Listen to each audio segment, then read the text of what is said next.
Minute Maid Park in Houston following the off day. The Astros getting ready for the first of three against the Washington Nationals, leaders in the National League East.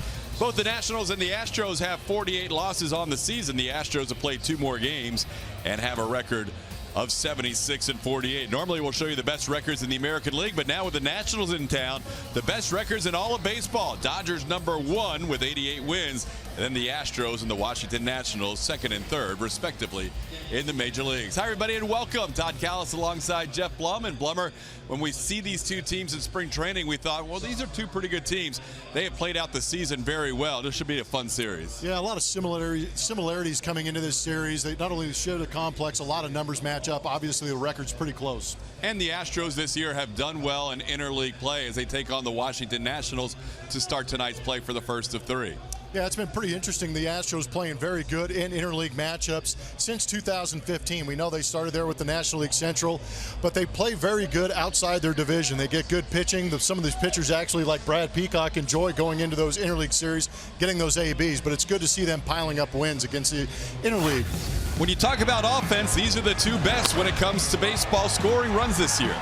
No, they are very good. 5.64 runs for the Astros per game. They have been teeing off on most pitching staffs throughout the course of the season, but really in interleague it's been fun to watch.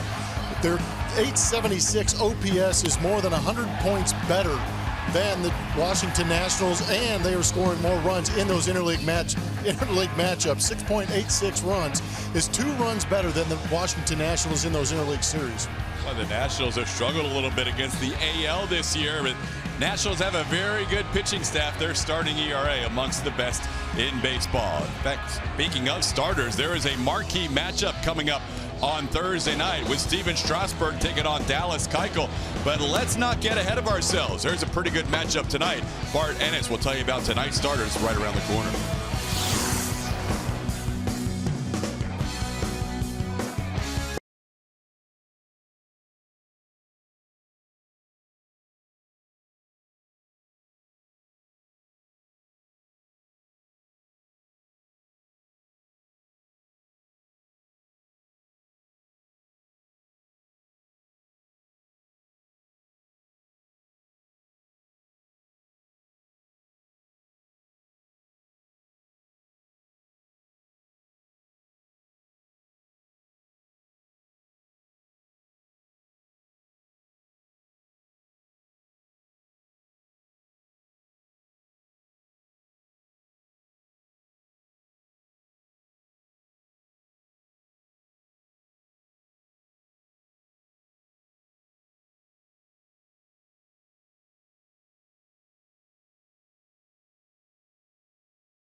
in. Excited to see a matchup between two teams that, barring some sort of calamity, both seem to be headed for a playoff berth this year.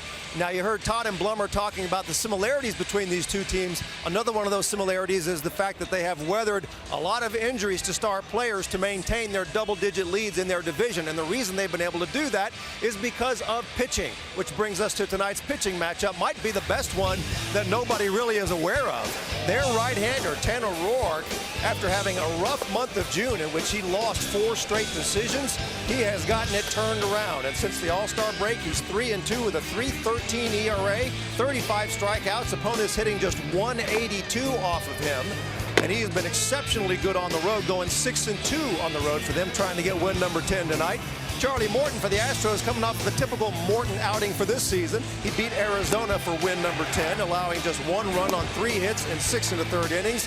He has now gone 6 or more innings in 5 of his last 6 starts. And that's one of the things A.J. Hinch loves about the season he is having. He said Morton has better velocity and better control of his fastball. He's had a better breaking ball for most of this season as well. And as a result of all that, he has done a much better job than he ever has before in his career attacking left-handed hitters. He'll face 5 lefties in this Washington Nationals lineup tonight. So that's the way the pitching matchup shakes down. We're going to take a break. We'll come back in just a moment. We'll have starting lineups and first pitch. Astros Nationals right here on AT&T Sportsnet.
About it. Really special. Really special. Houston Astros baseball is the biggest hit of the summer. They're out of this world. A runaway freight train. They will make you swoon. And an anonymous reviewer exclaims, I guess they're okay. Line drive, base hit, right field.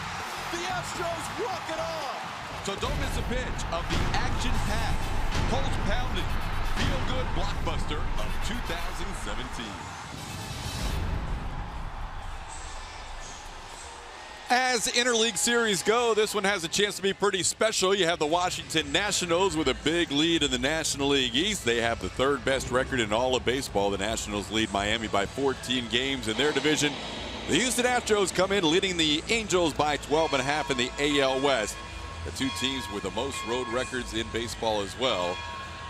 Houston with 40 and the Nationals with 39. Here's how Dusty Baker will line things up. Alejandro De Aza, who just got called up a few days ago, leads things off. Howie Kendrick, a trade deadline acquisition. Daniel Murphy is the second baseman. Ryan Zimmerman hits cleanup.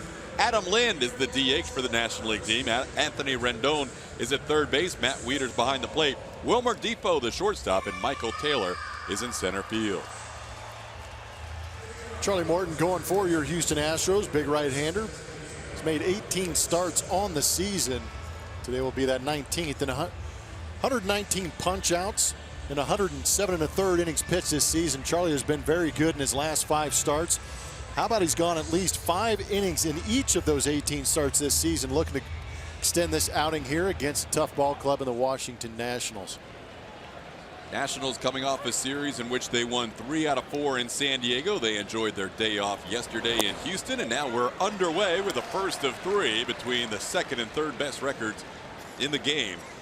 The Houston Astros and the Washington Nationals just trailing the LA Dodgers. Strike 1 on the first pitch from Charlie Morton.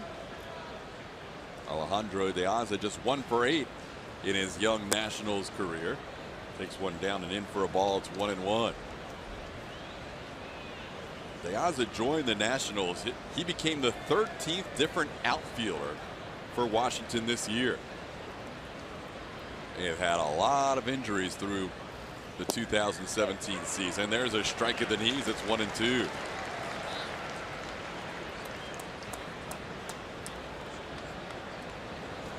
Currently missing, amongst others, in the outfield, Bryce Harper and Jason Worth. Worth has started his rehab assignment yesterday. There's a ground ball on the right side. Yuli Gurriel gloves it for the first out, and we're underway with a ground out to first.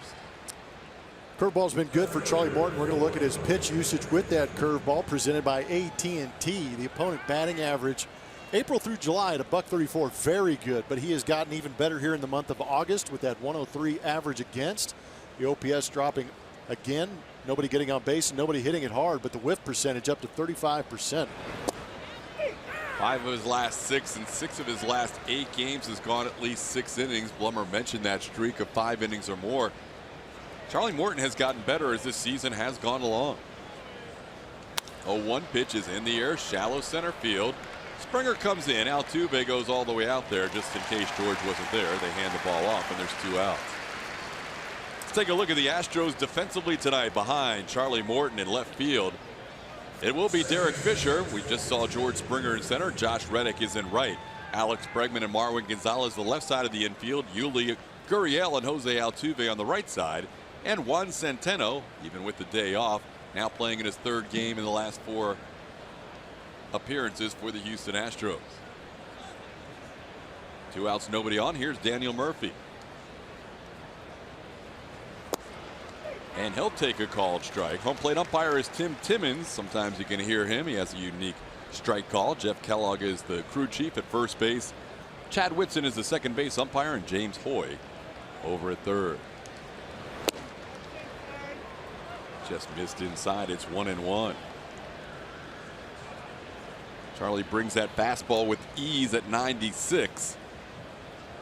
These Nationals have seen him over the years. He is pitching against them for the 9th time in his career, but they haven't seen this version of Charlie Morton. There is a nasty breaking ball, and that has Daniel Murphy, a pretty good hitter, fouling one off his foot.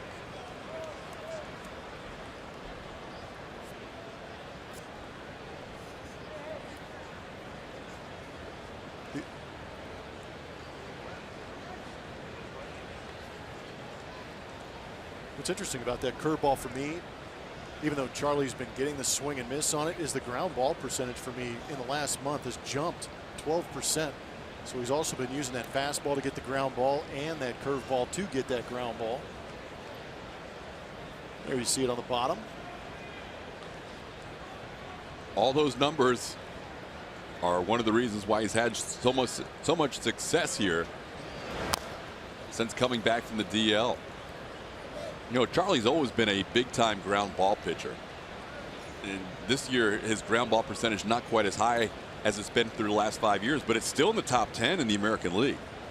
So even though it's not high by his standards, it's still pretty high compared to other pitchers. And now he's got that lively fastball that he just blows by Daniel Murphy. at 97 miles an hour. Morton looking really good at the start yet again. A 1-2-3 inning.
Starting lineup tonight presented by Southwest Airlines. George Springer back at the top spot, followed by Alex Bregman, as hot as anybody since the 4th of July. Jose Altuve hits third. Josh Reddick chance in the cleanup spot, followed by Yuli Gurriel. Marwin Gonzalez hits in the number 6 spot. Carlos Beltran DHs. Juan Centeno behind the plate. And Derek Fisher plays left and bats ninth. Right-hander Tanner Roark, who's going to be making his 105th start. In 104 career starts, he has a record of 46-33 with a 3.38. Very good numbers on the career for Tanner Roark. Comes at you heavy on the fastball, right around 57% of the time. Then he will go to the slider, curveball, and changeup. Interesting note, though, in the last 5 games, he has walked 14 hitters. Starts off George Springer with a pitch inside for a ball, 1-0. Springer coming in with a .303 batting average. George still trying to get back in that form since coming back from the DL. You saw his numbers this month, just .250 on the month, but .303 overall. Second in the league in runs scored with 86, and leads the team with 28 home runs. Been nearly 2 months since George hit a leadoff home run.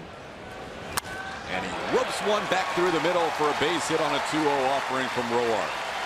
So Springer, the first base runner of the game, with a clean single to center. See where that pitch location is on our MD Anderson strike zone. Center cut. George does a good job not trying to get too big. He's obviously powerful enough to go all over the ballpark and leave it. But right here, just hits a rocket back up the middle to get things started for the Astros.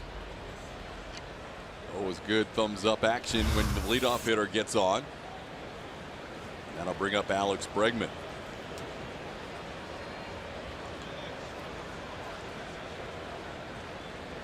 Bregman having a good homestand, hitting .389 during this homestand, in which the Astros are 3-2 so far. Pitch is a called strike from Tim Timmons. It's 0-1. Alex has that batting average up to .277.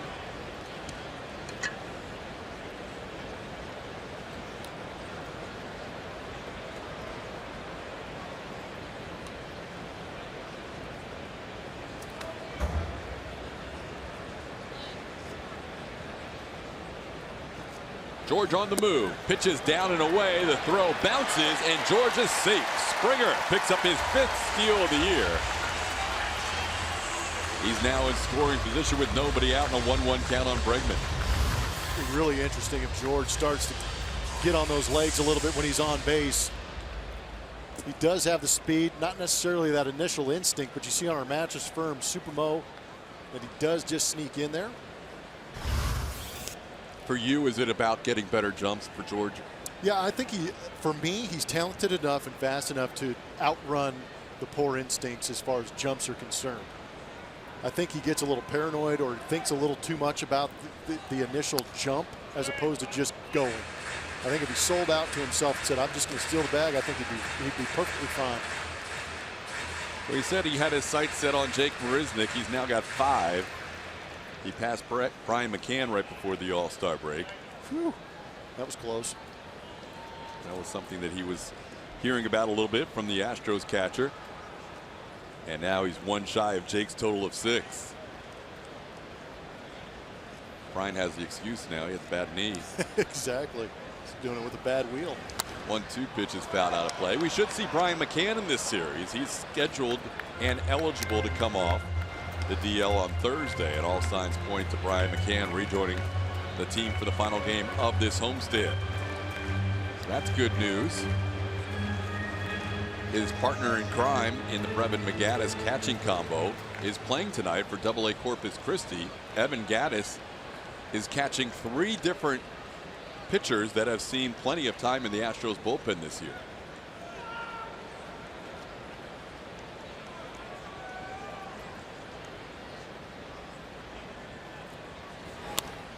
Rodney Linares, the AA manager of the Hooks in Corpus Christi, has Tony Sipp, Will Harris, Michael Feliz, and Evan Gattis on his lineup card tonight. He's probably managing under more pressure tonight with those guys in that lineup than he has all season. 4 big league rehab guys, that's some pressure. They decided, did the pitchers, to go in order of service time, so Sipp will get the start in that AA contest. 1-2 pitch is fouled out of play. So we'll follow along tonight and tell you how the rehabbing Astros do with Corpus Christi.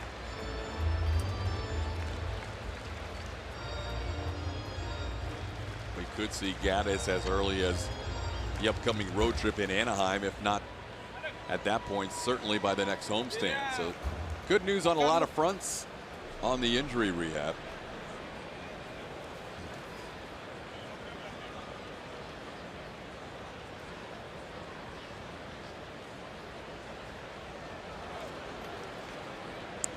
While we're on that topic of guys coming back, Blummer, we saw a live BP for the first time today from Carlos Correa.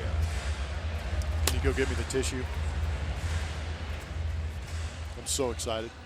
He's been hitting in the cage underneath. Today he joined his boys out there on the field for the first time. You have no idea how good it feels when you've been on the DL for an extended amount of time to get in there and just mix it up with the boys and start making contact. It's got to feel great for Carlos. He cannot wait to get back. They have to follow all the procedures and see what the doctors say. But if all goes well, we could see Correa back at some point late next week. That would be, he said he needed about 20 or 30 at-bats in the minor leagues. He said he needed about a week down there. So maybe late next week if he starts his rehab late this week. We'll find out. But the fact is, Carlos Correa is feeling good. He's ahead of schedule. And we may see number 1 back in there before you know it. Bregman keeps fouling off 2-strike pitches, but now he goes down on a pitch down and in. And O'Rourke gets him on the changeup for the first strikeout of the night. Tonight is Tuesday, which means it is a Twitter Tuesday, and here's our topic. We're going to let you play executive producer for our AT&T Sportsnet broadcast. What would you like to see for our next theme show? We've done a variety of topics over the years. We did a score the game, how to keep score at a baseball game. We've done the baseball card theme. We've had the draft day show. We've had a lot of sabermetrics analytics show. We've had a lot of different themes to this year's show. So tell us your idea for our next theme show. Send it to @AT&T Sportsnet SW, @ATT Sportsnet SW. And we will look at your suggestions and maybe choose one of them for our next theme show. Here's Jose Altuve. Altuve coming in riding a .362 batting average. Takes a pitch outside for a ball, 1-0. You want an update? Yep. Tony Sipp, 1 inning, 1 walk, 2 punch outs. Okay. Will Harris, 1 inning, 1 punch out.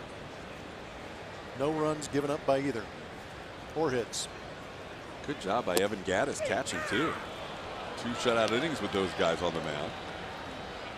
Evan is currently 0 for 1. See if we can check out what he did. They expect Gattis to catch today and then get a DH day and then catch again on Thursday. Grounded out to the shortstop. There you go. The old 6-3 for Gattis. Good to see those guys getting back in the flow, even though it is a minor league game. That's a big first step or next step back to the big league team. So Sipp's inning is over. Will Harris innings is over. And next we should anticipate Michael Feliz to pitch the third. Altuve with a count of 2-1.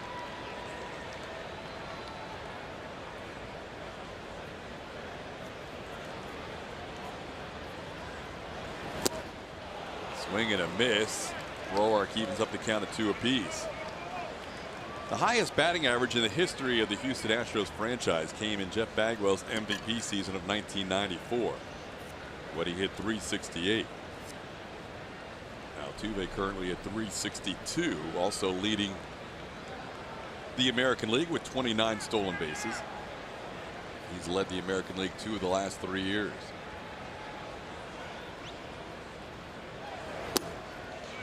Same pitch he chased at 2-1. He lays off at 2-2, and now the count's full. Tanner sits at that 93-mile-an-hour range. He has had good sink in the past, throwing a 2-seam fastball, but recently has been going about 50-50, mixing in the 4-seam fastball. I think the command has been an issue with the run on that 2-seam sinker.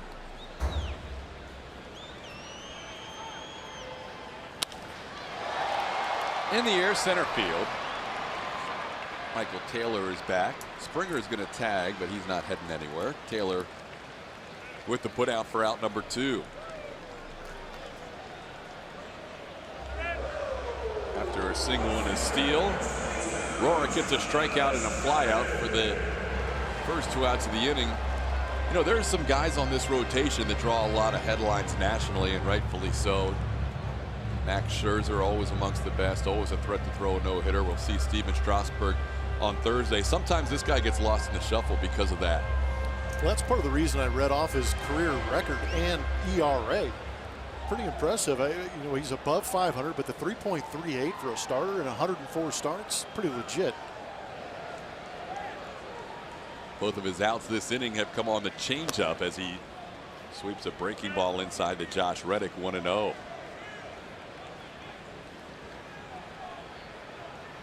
Reddick coming in, batting .293.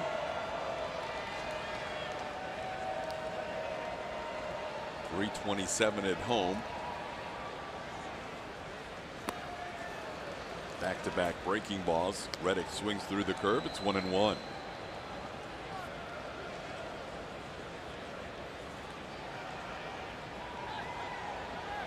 Not a whole lot of at-bats in this Astros roster, against Tanner Roark. Nobody had more than 3 ABs against Roark coming into tonight. Reddick, Altuve, and Beltran with 3 at-bats against Tanner. Base hit left field. Springer going to be waved home, and Springer will score the first run of the game. 2-out RBI for Josh Reddick. It's 1-0 Astros.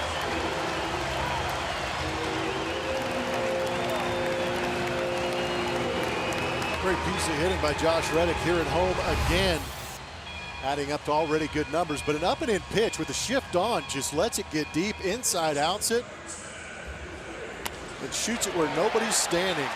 George Springer scoring easily on that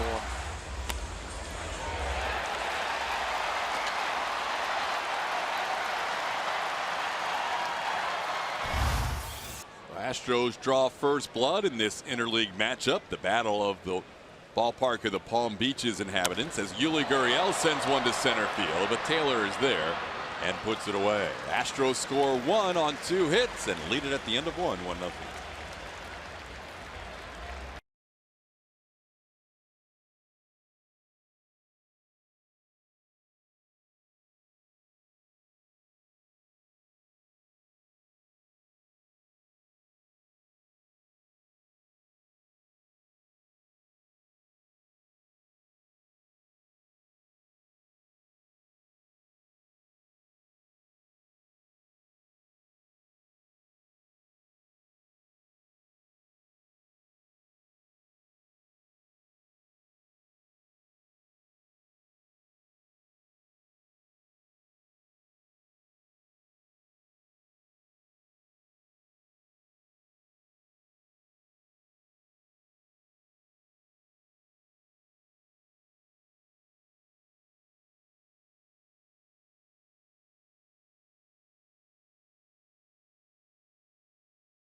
Nothing over the Nationals.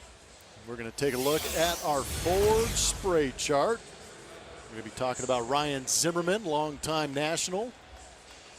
Percentage of balls put in play and where they are going. Guy that stays up the middle of that pull side, but a very good job of spraying the pitches around the ballpark. 28% of the time going to right, most of the time going back up the middle. I just feel like he's a guy that late in counts is not afraid to go the other way if the pitch gets on that outside corner. Charlie starts him on that outside corner for a called strike. Zimmerman having quite a season. See, he has struggled in his career against Charlie, but coming in with the team lead in home runs and just one off Bryce Harper's 87 RBIs. Charlie goes on the outside corner, comes back and hits the inside corner, and he's ahead of Zimmerman 0-2.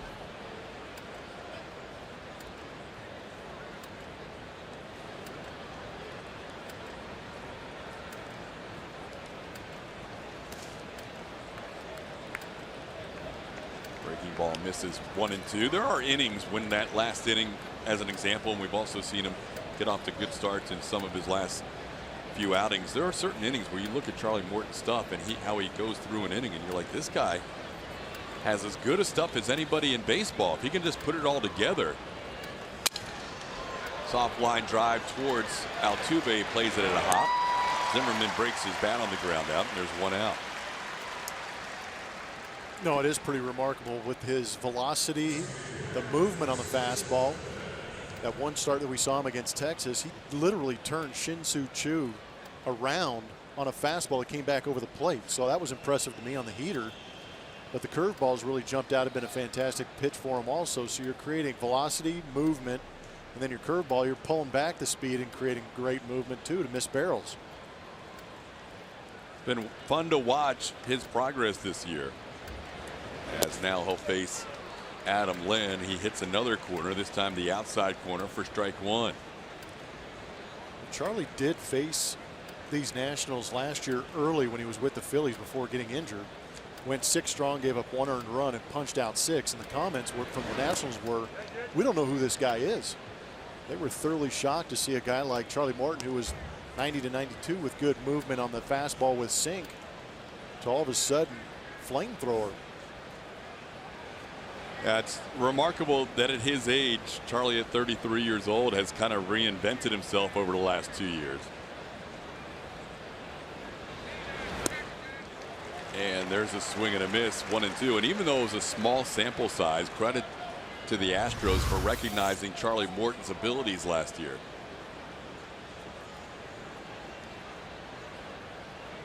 It says cutter might be a little bit more of a slider on that.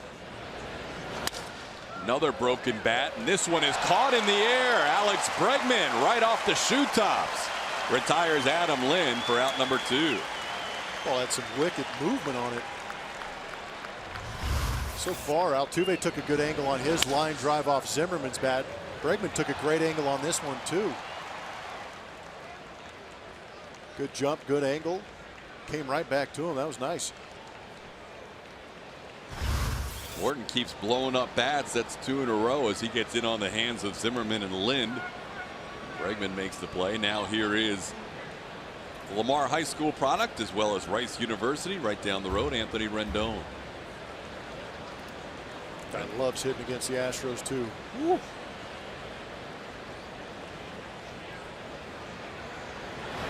Has not played here since the last time the Nationals went through in interleague play in 2014.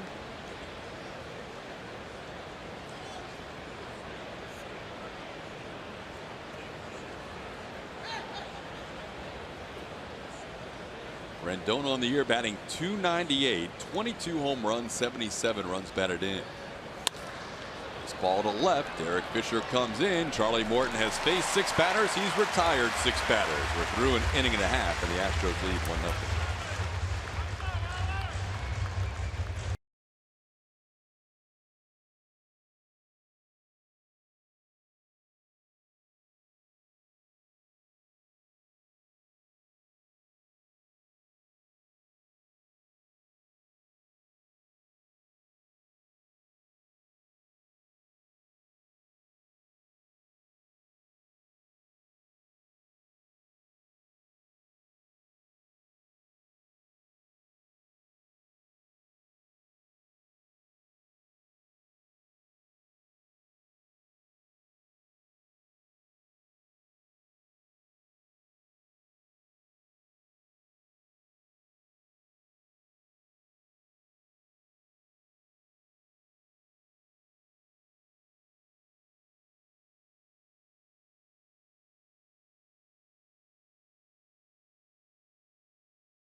AT&T Sportsnet is brought to you by Toyota. Let's go places. And by Southwest. Yes to low fares with nothing to hide. That's transparency. Bottom half of the second inning. Astros with a first inning run on a 2-out RBI by Josh Reddick. Marwin Gonzalez will lead off the bottom half of the second.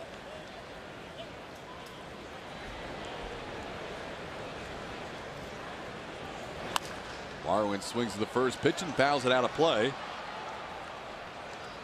Marwin coming in batting .331 left-handed, .307 overall. That's good for 6th in the American League.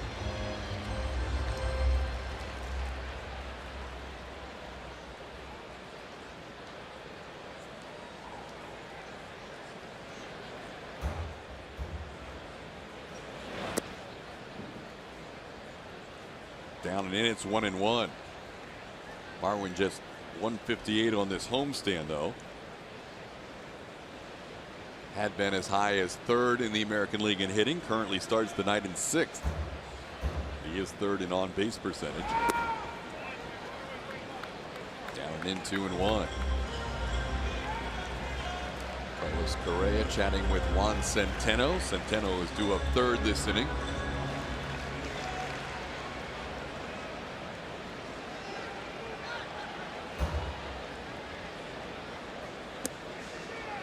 Three and one.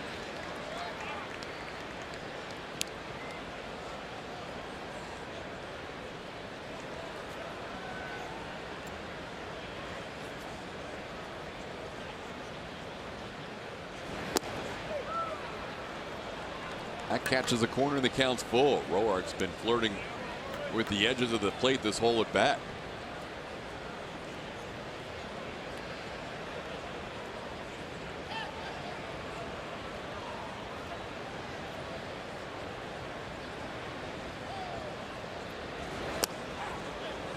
Called 3rd strike.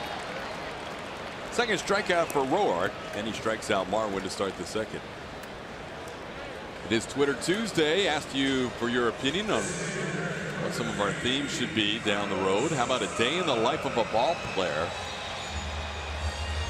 How they travel, what happens on a day off, etc. Eat everything at Minute Maid Park night. Ooh.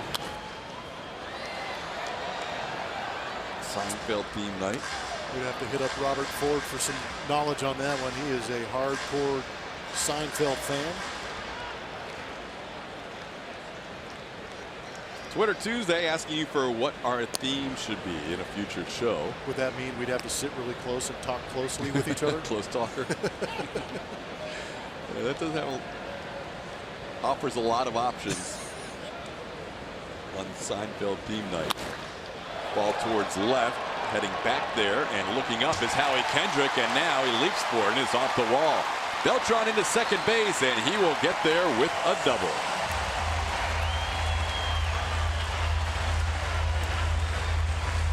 That double ties Eddie Murray and Jeff Kent for 26th most in the history of baseball. Going well off the plate to get that fastball from Tanner Roark. Also, we've seen here recently Carlos Beltran spreading out the stance and really letting that ball travel and get deep. Seen a big home run in this homestand, and now we see a double going the other way for Carlos Beltran. That's a good sign, pointing in the right direction for him. 560 career doubles. The Cal Bear Jeff Kent and the switch hitter Eddie Murray tied for 26th all time.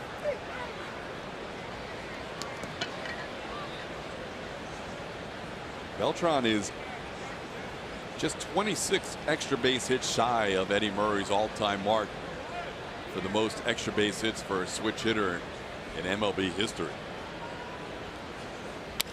Ground ball right side foul, and Centeno down to the count 0-2. Saw Beltran get a pinch hit Sunday, had an opposite field base hit on one pitch, and now an opposite field double to start tonight's game.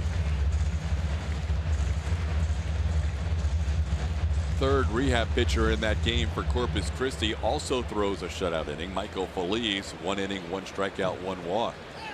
So good news all around from Sip, Harris, and Feliz tonight. throwing an inning of shutout baseball in a rehab assignment. Way upstairs. That was above the head of Juan Centeno. It's 1-2.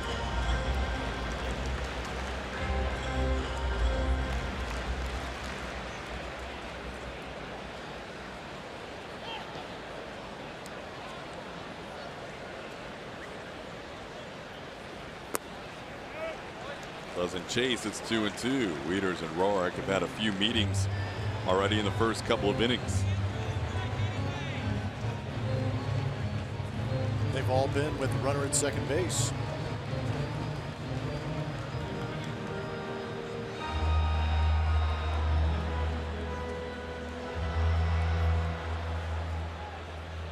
They watch Centeno not even offer at that changeup.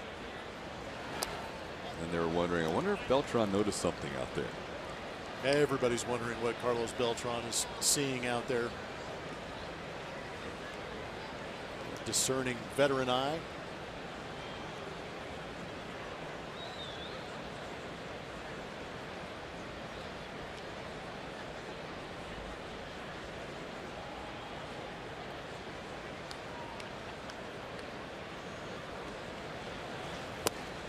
He gets Juan Centeno there with the slider. Strikeout number 3 for Tanner Roark, and his second strikeout this inning.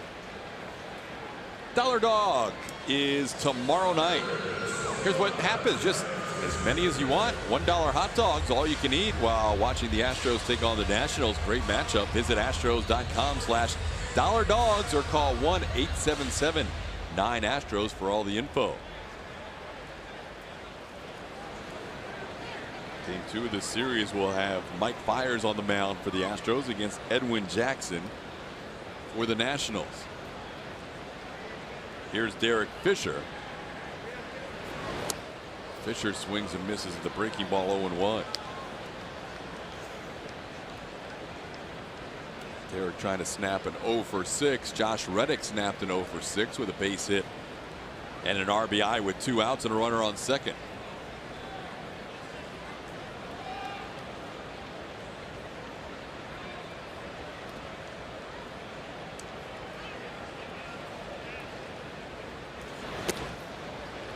Up high, it's 1-1.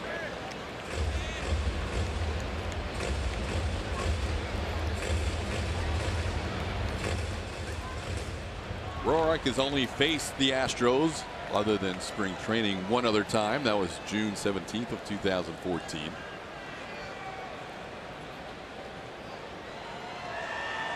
Went 5 innings, picked up the victory, allowing 7 hits and 1 run.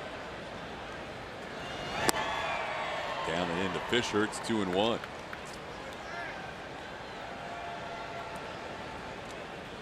Fisher has reached in 23 of his first 25 major league starts, matching 2 other Astros in team history, to say that. Rusty Staub in 1963 and Jeff Bagwell in 91.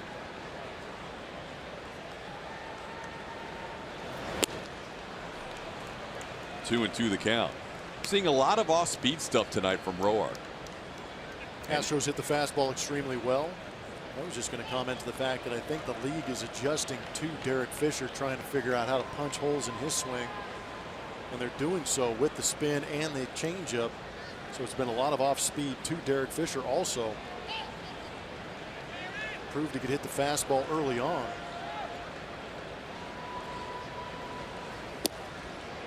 Just missed the inside corner. It's 3-2. But Roark is definitely pitching a little bit backwards in the sense that he's throwing off speed early in counts. And when I talked earlier about that 2-seam, even though that fastball catches the edge, that was a 4-seam fastball. There's a little bit of a conversation going on between Tim Timmons and Matt Wieters. I think Roark is involved a little bit too. But that inside fastball, he's typically a 2-seamer, and it will run back even more. There's a base hit. Right side. Around third comes Beltran. He will score just like the first inning. A 2-out RBI single. This time it's Derek Fisher's turn. It's 2-0 Astros. Something the Astros do extremely well is hit with 2 outs. Coming into this game, Astros with runners in scoring position and 2 outs. 296. In Fisher worked himself after taking that pitch questionably on the inside corner, got another fastball. Doesn't crush it, just puts it in a nice spot. Watching Roark after that run scored, he was screaming into his glove at Tim Timmons, and then he went behind the mound, kind of regather himself, but he is heated right now. Sometimes if you're a hitter, you can watch that. He is having words actually with second base umpire Chad Whitson at the moment.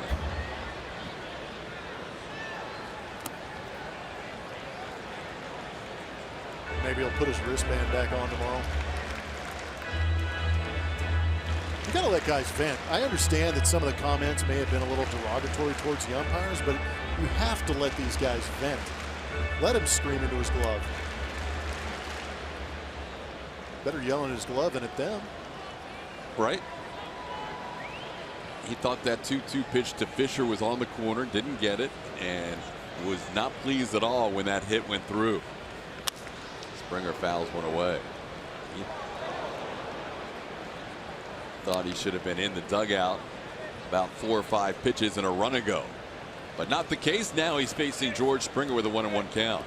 And he's a veteran, so he knows you can't dwell too long on the previous at bat, because especially with a guy like Springer at the plate, it could cost you in a hurry.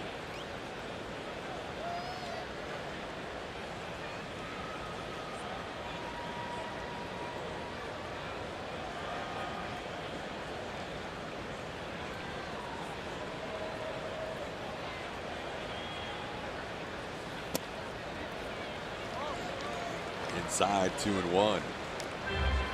Springer singled, stole a base, scored a run his first time up.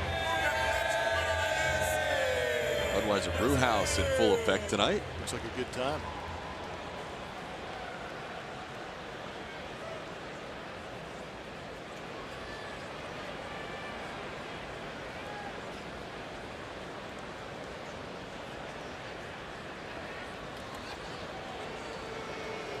Fisher has stolen 3 bases in his time up here.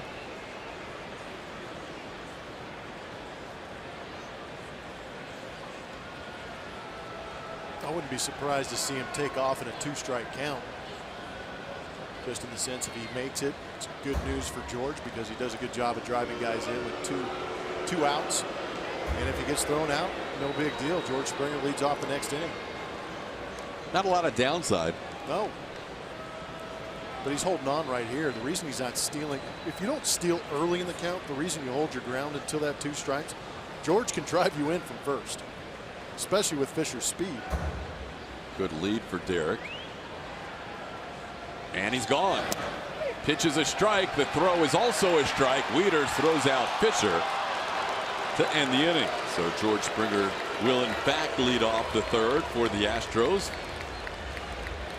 A.J. Hinch is not entirely sure if he wants to take a second look at this or not. He will not, and that'll do it for the inning. So the Astros get another run. They lead 2-0.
And the question is, which family-friendly baseball movie should the Astros show on El Grande next? A, Angels in the Outfield. B, Rookie of the Year. C, $1 Million Arm. Or D, Field of Dreams. Go to @ATT Sportsnet SW and vote. Field of Dreams would be good, since Minute Maid Park is pretty much a Field of Dreams. That'll be a good one. Well played. I like that. We're getting a lot of really good suggestions on our Twitter Tuesday. As Matt Wieters leads things off, takes a called strike from Charlie Morton. It's 0-1. Wieters, Wilmer Depot, and Michael Taylor 7, 8, 9 in the Washington Nationals lineup. Charlie Morton has faced 6 and retired 6 so far. Outside for a ball, 1-1. There's a couple about the Blummer you look at it theme. Someone tweeted on the Eclipse yesterday, they wish you were there, to say, you look at it. I know who it isn't. Let's just say that. 2-1 the count to Matt Wieters. My daughter dropped that on me the other day. Locked me up. Did she? I fell on the floor laughing. That's good. You look at it, Dad. 2-1 pitches fouled away. I had no comeback. I just said, hey, Audrey, 1-0. You're ahead. Speaking of which, did you see the Eclipse? Did you look at it? I tried looking at it. No, I didn't.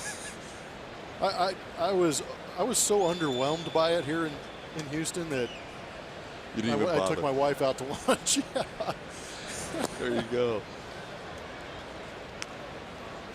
I guess it's coming back through with a better path through Texas in 2024. We'll see. I will mark my calendar. You got a 7-year notice on Yes, to have lunch with my wife again. that. Stays 3-2. Did you partake or check it out? Did you have the shades? Yeah, we did. We had the shades. Did you see anything? Uh-huh. Nice. Yeah, it was pretty. It was cool. Okay. You can see. I mean, where we live, the apartment complex brought out some shades for all the people, all the residents. Oh, cool. Yeah, so it was cool. There you go. It was cool. It's moonlight, but in a different, The reverse. the reverse. It was pretty. It was wild to watch while it was happening. But yes, I'm hearing 2024 will be even better down here in the Lone Star State. I need to start preparing. I was ill prepared. Maybe I could borrow your glasses. You were not as ill prepared as George Springer. I heard him tell someone right before BP, I didn't know until 6 o'clock last night that yesterday was the eclipse. What? He didn't know till after it was over. Oh, man, that's beautiful. So He's locked in. he was less interested than you were. At least you knew what was going on, and you chose not to partake. Yeah, I opted out. Saw a little bit of it on, the Weather Channel was doing a good job of covering it across the country. And there was some good shots on TV. That's about as far as I got to it, which is apparently farther than George got. 3-2 pitch is still fouled off. As Wieters an extended at bat here against Morton. In fact, to the point where Centeno and Charlie are going to talk about what pitch to get him out. See what fans want to see on our Twitter Tuesday. Seeing a lot of food-related themes. A game with a robot umpire. No. Someday we'll probably see automated strikes. You know what? Thought of something the other day when all these arguments and things were going on. I'm in for that. Yes, Crawford box night. Seats, bring your glove. That would be fun. That would be fun. In fact, we should think about that if there is a game somewhere down the line where things have already been decided this year. Maybe. Yeah. You were thinking about something with the automated strikes. The robot umpire with review involved. Why would you even need an umpire? Just go to the cameras. Just go to the replays. Let the play finish. Go to the replay and then come back and make the call. You wouldn't even, everything you're saying. For everything. But you need some calls made on the spot. Well, what if they're wrong? They go to replay. Yeah, but see, okay. I like the idea of eventually having balls and strikes be automated because the technology is there. I don't necessarily need it next year or the year after, but within 5 years maybe. Yeah. And you still have an umpire needed at home plate for check swings and for plays at the plate and yep. But catcher's interference. Yeah. Catcher's interference. What's that? Replay. Just have somebody watch it on a monitor from a booth. You and I could call it. You still need a call. Yeah, we could push a button, red or green, man. Man, you're going to get a lot more wristbands being worn. Eventually, I'll have to wear one. Matt Wieters, after an extended at bat, walked. It was a 10-pitch at bat. And now Morton misses on the 0-1 pitch. It's 1-1 to Wilmer Depot. I got an idea. Those are little Blummer twos. We could talk about hair product. That's got like. Yep, that is solid. That's good parenting. That's like Blummer inspired dudes for those youngsters. 1-1 pitch is drilled into right field for a hit. Reddick charges in a hurry. Wieters can only go one base at a time. Well, Depot with the first hit of the night for the Nationals. They have the first two on in the third.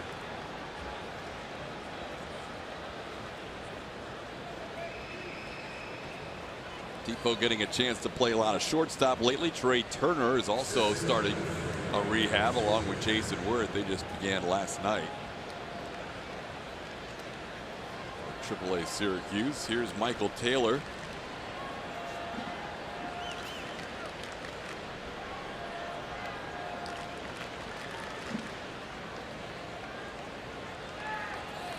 Taylor 2 for 16 on this road trip, has his average sitting at 266 at the start of the night.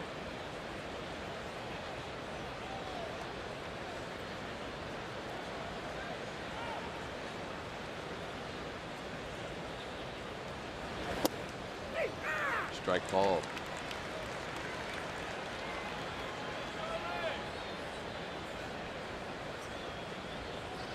We had the Seinfeld theme earlier. Someone suggesting a Simpsons theme night.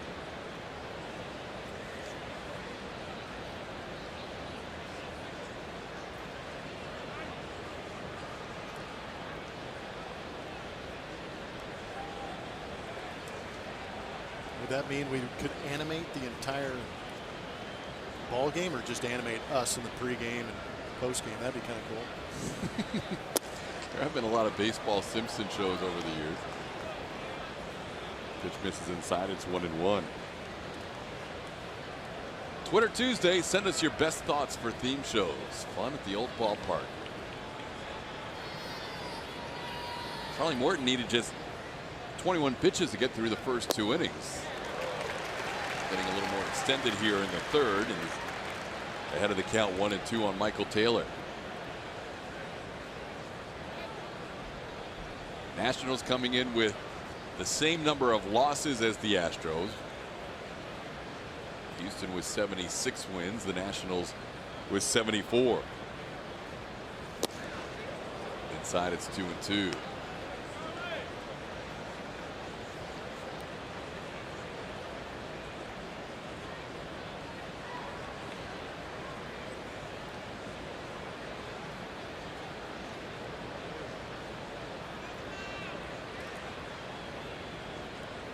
By the way, the solar eclipse in April 8th of 2024 will go right over Austin.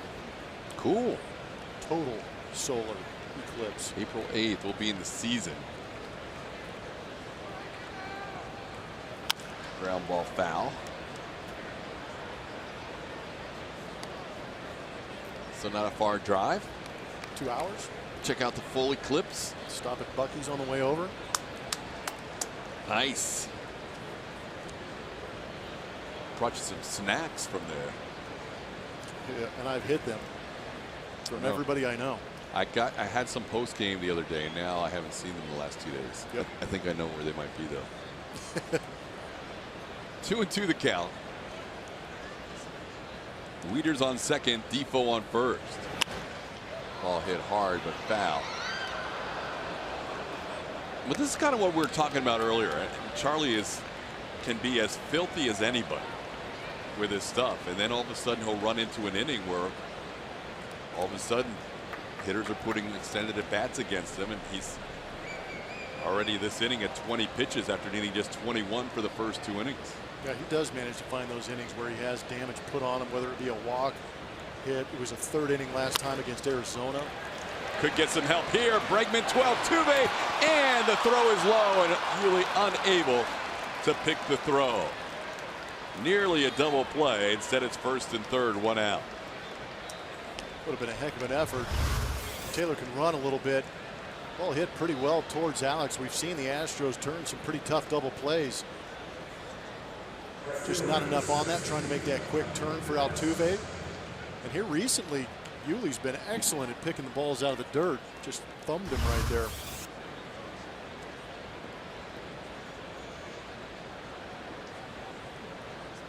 No runners on the corners, and Alejandro Diaz is the hitter. Diaz grounded out to Gurriel his first time up. Throughout Charlie Morton's career, it's always been a struggle against left-hand hitters. His splits have always been much better against right-hand hitters, but this year it's been pretty much the opposite. He has had a lot of success against lefties.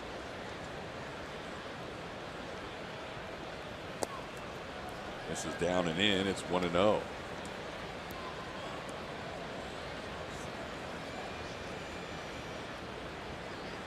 Especially the last 9 starts. Lefties hitting less than 100 and slugging less than 200.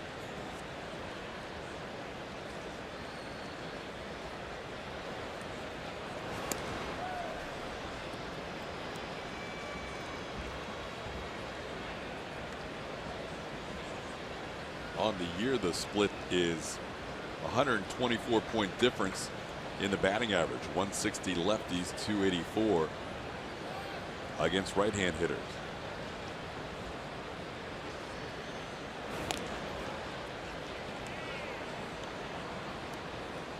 Taylor has stolen 10 bases this year.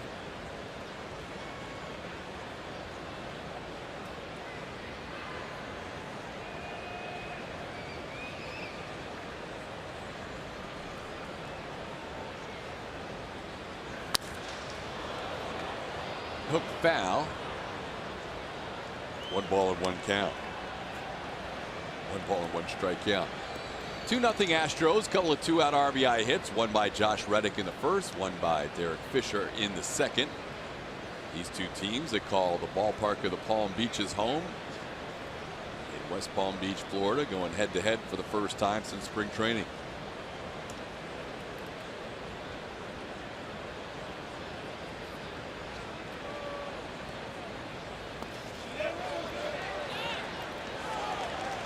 De Aza went around on the swing, and it's 1-2. De Aza thought he was hit by a pitch there. Instead, they called it a swing. There's some disbelief. Make that call at home. Everything's moving forward. Does the barrel get across it? And it does hit that back foot. So he goes from a hit by pitch, if it was a check swing, to a strike. That is nasty. It's a tough call, and a big one for the Astros.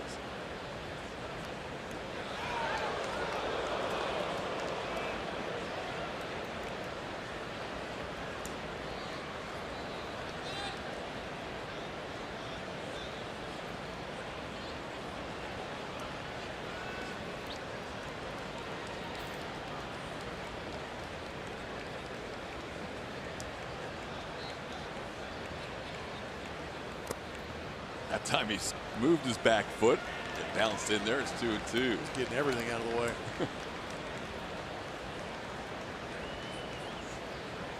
Charlie now working hard in this inning. 25 pitches in.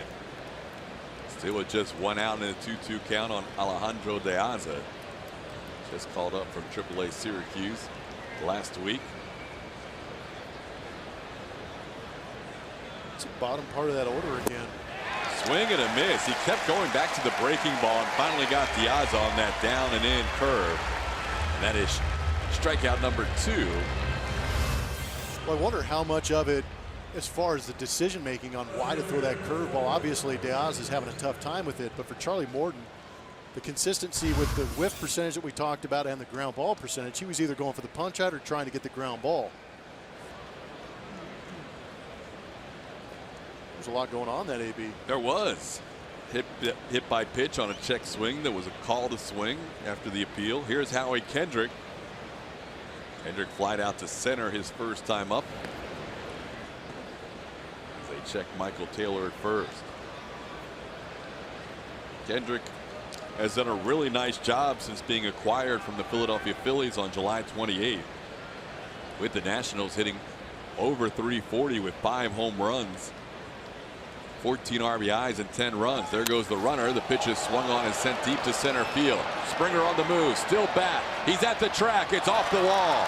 Taylor will score easily. 2 runs are home. Kendrick heading to third, and Howie Kendrick in sliding with a triple.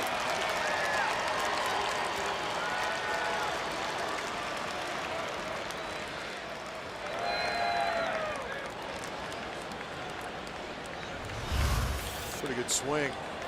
We talked about how good Charlie looked early on here, just missing a spot up, and Howie Kendrick getting the head out, driving it deep into that left center field gap over the head of George Springer. It looked like he was going to try and give it an effort into that wall, but pulled up just short.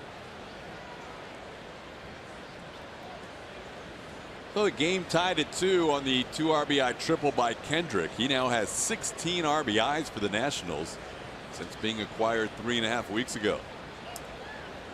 Here's a dangerous Daniel Murphy. Up and in. It's 1-0.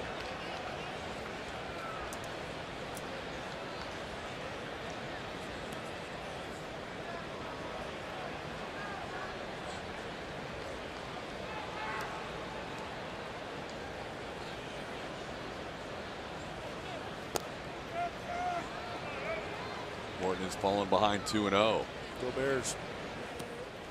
Birthday.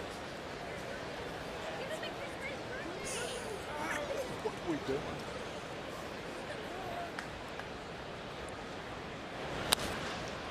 In the air, playable. Springer ambles to his right, yells Fisher off the play, and puts it away for the final out. 2 out, 2 RBI double has tied the game at 2 apiece.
The Astros tied at 2. Charlie Morton needed 30 pitches to get through that 3rd inning as the Nationals put 2 up on the board. Now Houston will have the top of the order due up. George Springer, Alex Bregman, and Jose Altuve. Nationals and Astros kicking off a 3-game series.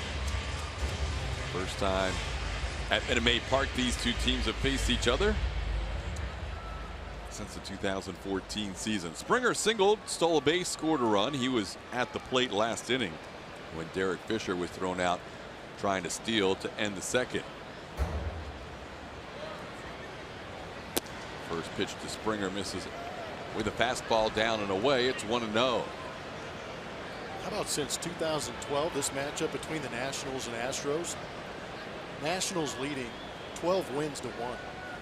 Yeah, it's crazy, right? I did not anticipate seeing that. Fouled back. It's 1 ball and 1 strike.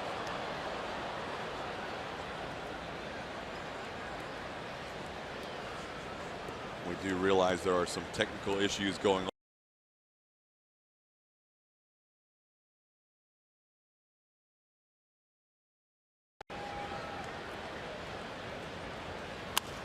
ball towards third. Rendon sidearms across in time to get Springer for out number 1. It's not an easy play by Rendon. Made it look easy. He does have a very good arm.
And hits. Ground ball towards the hole. Depot will make the play to second. It gets by Murphy into right field. Bregman heads to third. Astros will have runners on first and third and 1 out.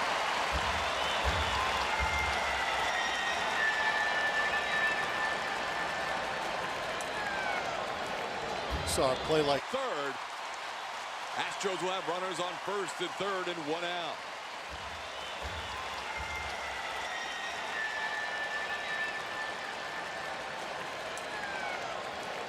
Saw a play like that for the Astros turn into a Little League home run. But right here, Altuve yanks this ball deep in the hole, and Defoe tries to make that turn. Murphy unable to pick him up.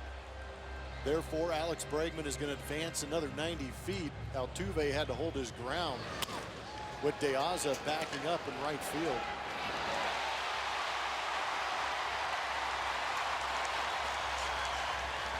Call that a fielder's choice and an error on the shortstop. Straight E6 on Depot. So first and third, the guy who drove in the game's first run at the plate in Josh Reddick.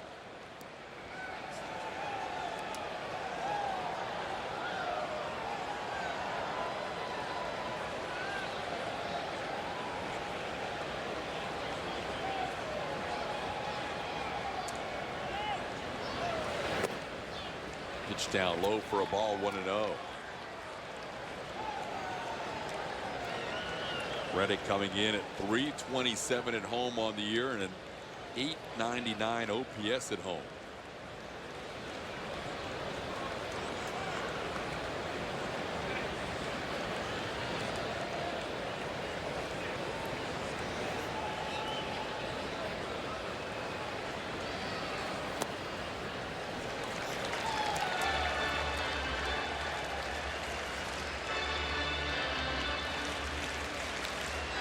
Two 2-0 the count to Reddick.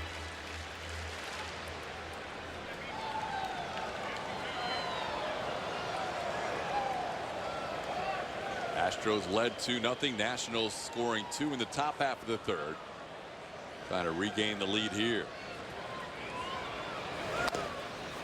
There's a football game a few years ago. The Jets and the Dolphins, I believe, where they just had all natural sound, no broadcasters in the booth.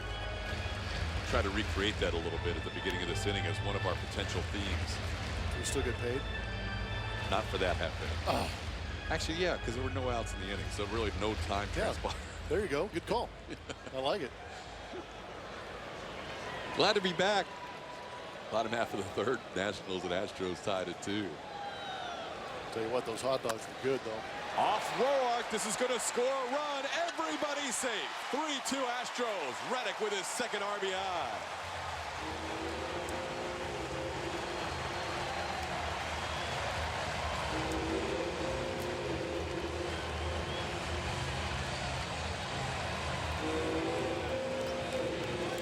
Job by Josh, recognizing RBI situations. Roark actually gave them an opportunity. Not much of one, but more than if it would have gotten by him. That ball would have shot into center field, and Altuve may have gone third base. Now here's Yuli Gurriel. 6 hits for the Astros. At least 2 base runners in every inning.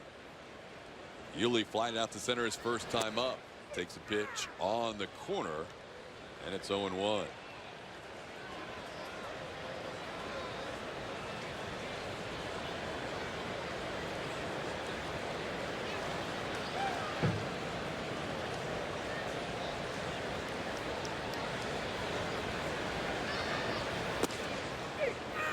Two pitches that Yuli Gurriel felt were balls. He thought it should be 2-0. Instead, he's down to the count 0-2. First one well inside. Second one even further inside. Roark was very upset with the strike zone last inning. He's getting that arm side part of the plate this inning for sure against Yuli. Now Yuli has to chase down 0-2. Gets a piece of that one.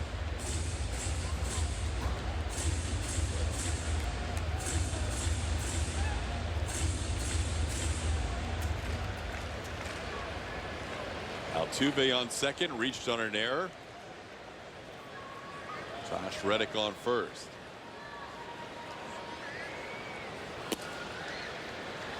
One and 2 the count.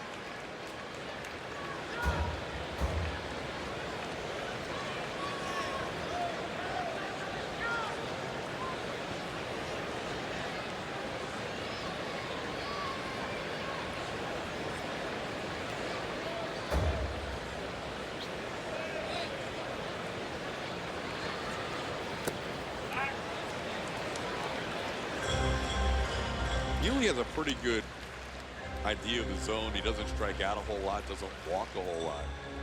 When you get 2 pitches like that in off the plate, do you think, am I misaligned, or is this umpire just giving? It's always the umpire.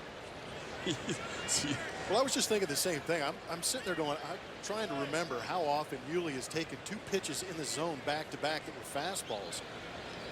He doesn't do that. He likes the fastball, especially when it's in the strike zone. But now you see right here, he's forced to try and chase off the inside corner to protect because it's been opened up so wide on the inside corner. Now there's a degree of uncertainty. Well, right now, I mean, we've all been there where you've taken a pitch and you're like, I swear that was on the inside corner. The first thing in my head is immediately I'm going to run up to in the tunnel and check the replay, make sure I'm not losing my mind. Because you're right, Yuli is very good at strike zone command. None of these pitches have been in the MD Anderson strike zone. That one almost hit him. That one almost hit him. It's 3-2. I mean, on our strike zone, it looked like on the same plane as the other ones that were called a strike. But could you imagine if that hits his jersey and Tim Timmons rings him up? That'd be awesome. Then you know he doesn't like the piña. Yeah, exactly. He's not a big fan of the piña.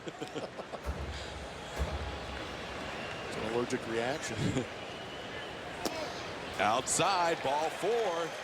Yuli, after getting down 0-2, draws a walk, and that will draw a visit from pitching coach Mike Maddox with the bases loaded and 1 out. The Coca-Cola Value Nights package is one of the best ballpark bargains. This weekday game offers scores a ticket, hot dogs, soda, and popcorn for just $18. Visit Astros.com or call 1-877-9-ASTROS for more info. Good news, we are back in full force right now. Our broadcast had a little eclipse go through that affected us.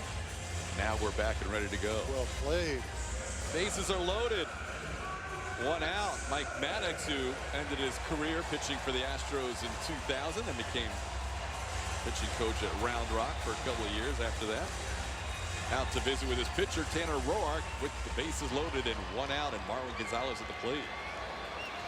Seems like Marwin has had a ton of opportunities this year with the bases loaded.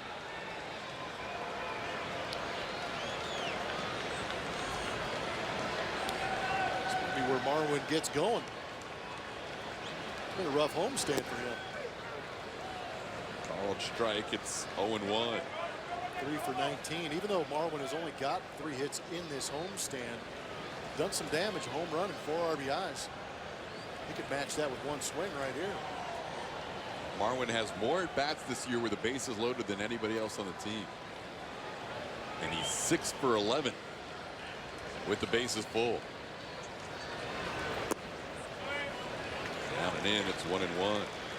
This is his 12th at bat with the bases loaded. Carlos Correa and Brian McCann have 11.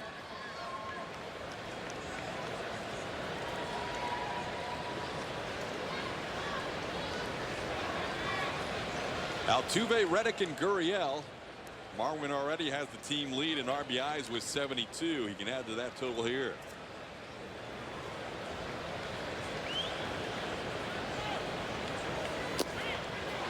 Foul tip. It's 1-2. Roark got Marwin to strike out his first time up.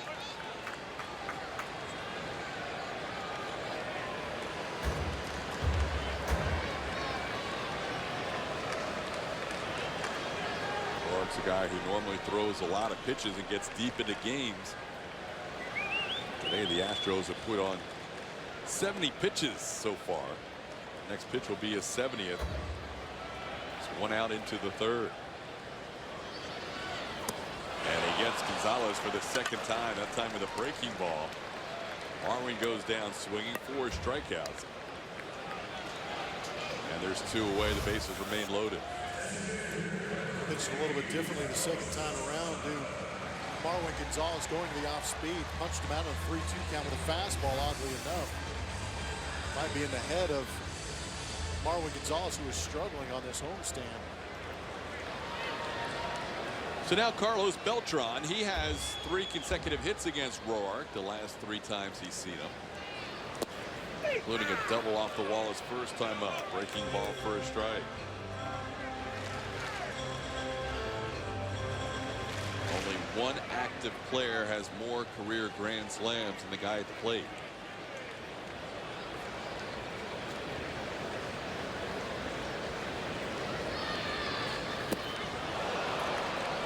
Now it's 0-2.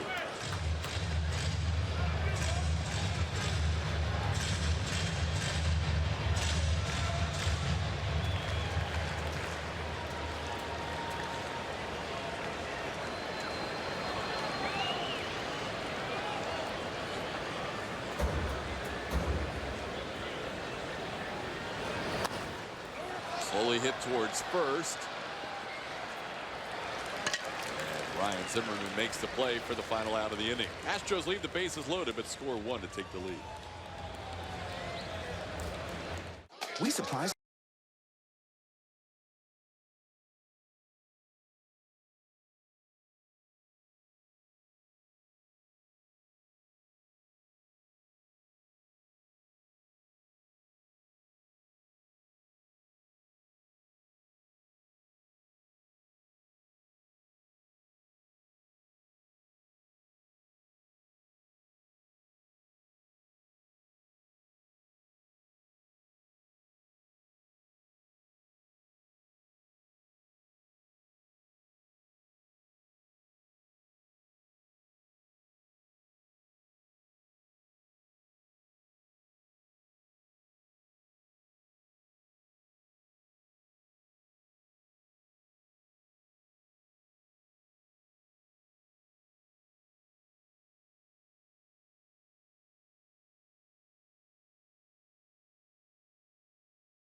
Tonight, Charlie Morton and Tanner Roark.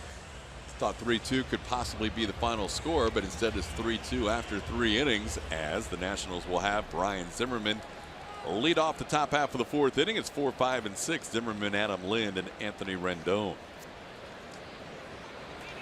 All the damage against Charlie Morton happening in the last inning. 2 hits, a walk, couple of runs scored.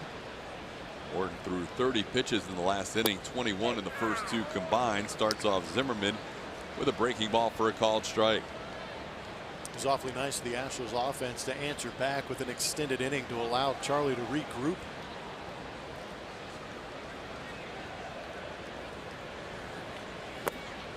Pitch misses down low. It's 1-1.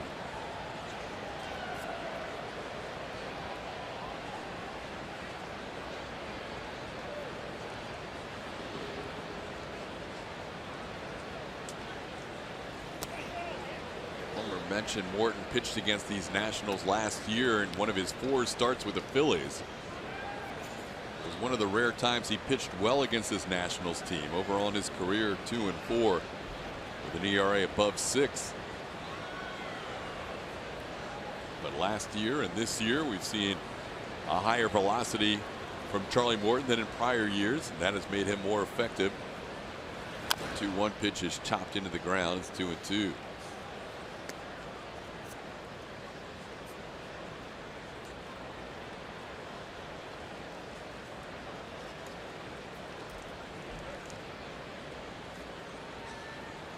Charlie's been getting over 7 runs in support. Could be effective. The Astros go out there and do that. So far, 1 run an inning for the offense. And he gets Zimmerman. Wow. That's one of the best hitters in the game, missing a pitch by 1.5 feet. Strikeout number 3 for Charlie Morton. It came out of his hand on that inside corner and swept almost out of the left-handed batter's box. Every once in a while, we see some just absolutely incredible movement from Charlie Morton that creates swings like that, or the take like Chin-Soo Choo back in Arlington. If you could somehow harness that movement, my goodness. That's what I mean. That's what gets you excited and also at times frustrated, because you see that kind of stuff. Here's another look. Coming at you and then well away from you. And like you said, that is a legitimate veteran all-star big league hitter in the box that took that swing. Who's having a monster season. Ryan's come back from injury and having a big year this year. On the ground right side into the shift. Altuve from shallow right throws out Adam Lind. And there's out number 2. Why I say it excites you and frustrates you at the same time. It excites you because he's got stuff. What if? To throw a no-hitter. Yes. He's got the kind of filthy stuff that if he ever put it all together for 9 consecutive innings, he's nasty enough he could throw a no-hitter. But there's always seems to be a little blip somewhere along the line, and last inning was an example of that. Man, oh man. But he's fun to watch because his stuff, filthy. 2 outs, nobody on, and Anthony Rendon the hitter. Well, and that stuff that you're talking about, you put him in a 3 spot in a playoff rotation, you could say, well, I can compete with that guy on the mound. Yep.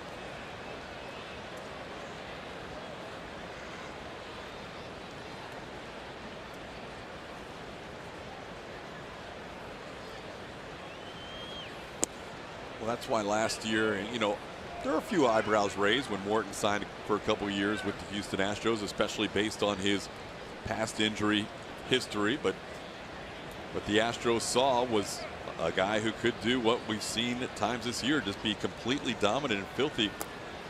That pitch gets away. It's 2-1, and be an arm that they could really count on in the postseason, they hope. He's only appeared in 1 other postseason. That was with the Pirates in 2013. He started a game in the 2013 postseason against St. Louis. But I would think, you know, right now you're talking about one of your top 2 or 3 starters. There's a pitch outside for a ball. It's 3-1. Obviously, Lance McCullers coming back could factor into that equation, but right now, we just don't know what you're going to get from Lance until he's in the ball game and pitching. You want to see a couple of consistent starts before you make that decision, whereas Charlie's given you 19 starts now. Off the wall, Anthony Rendon at Minute Maid Park continues to hit well. He's 1 for 2 tonight, and he's 6 for 12 in his career with 3 doubles as he doubles with 2 outs.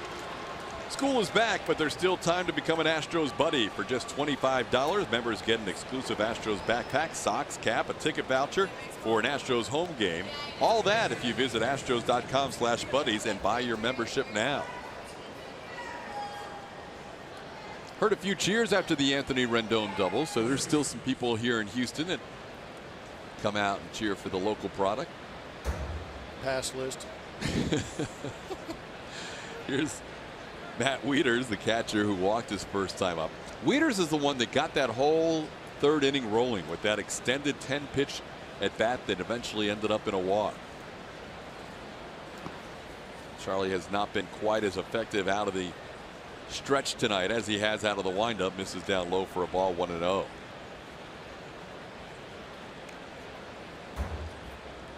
Wieters acquired by the Nationals in spring training from the Baltimore Orioles.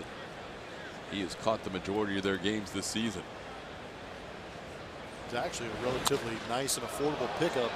High and deep to center field. Reddick all the way back, and this ball is off the. It's actually gone off the facade of the Budweiser party deck, and a home run to straightaway center field. Matt Wieters hits his 9th home run of the year, and just like that, the Nationals lead 4-3. Wieters is a large human. That pitch up, out, over the plate. When you allow large humans to get those arms extended and drive through the baseball, that's what happens. The command eluding Charlie Morton. And Wieters makes him pay. It's a well-struck baseball to the deepest part of the ballpark.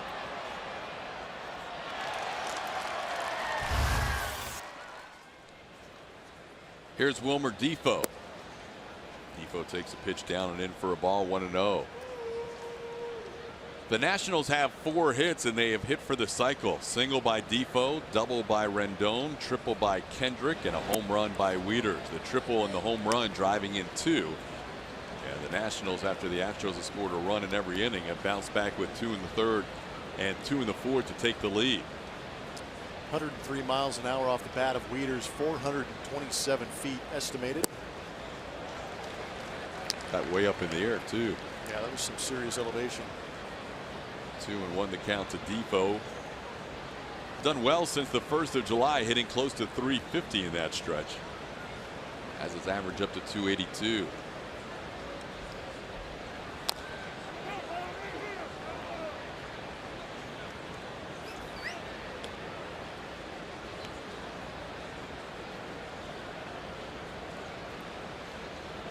The Astros and the Nationals coming in, the top 2 scoring teams in runs per game in baseball. And they have lived up to that billing early on. A couple of very good slugging teams.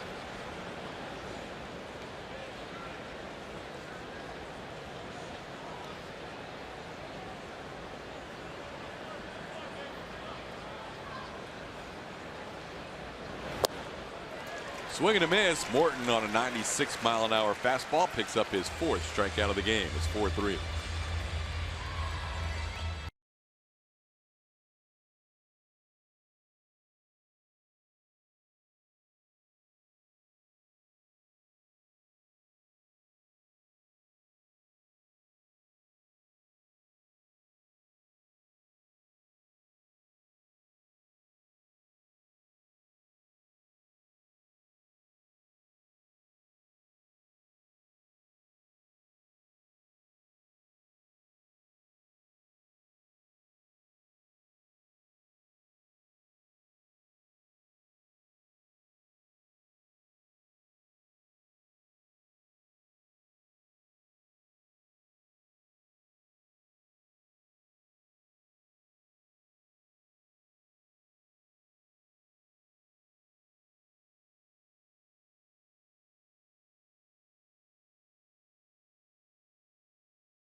bottom of the fourth we go. Washington on top of the Astros 4-3. We are visiting with Opie Otterstadt. Those of you that are longtime fans of the team know Opie's work quite well. We've shown it to you many times over the years. Of course, last weekend we were celebrating the '97 National League Central Division Championship team. Opie very close to that team, and the guys on it has produced a couple of incredible portraits here that I want to let him explain to you.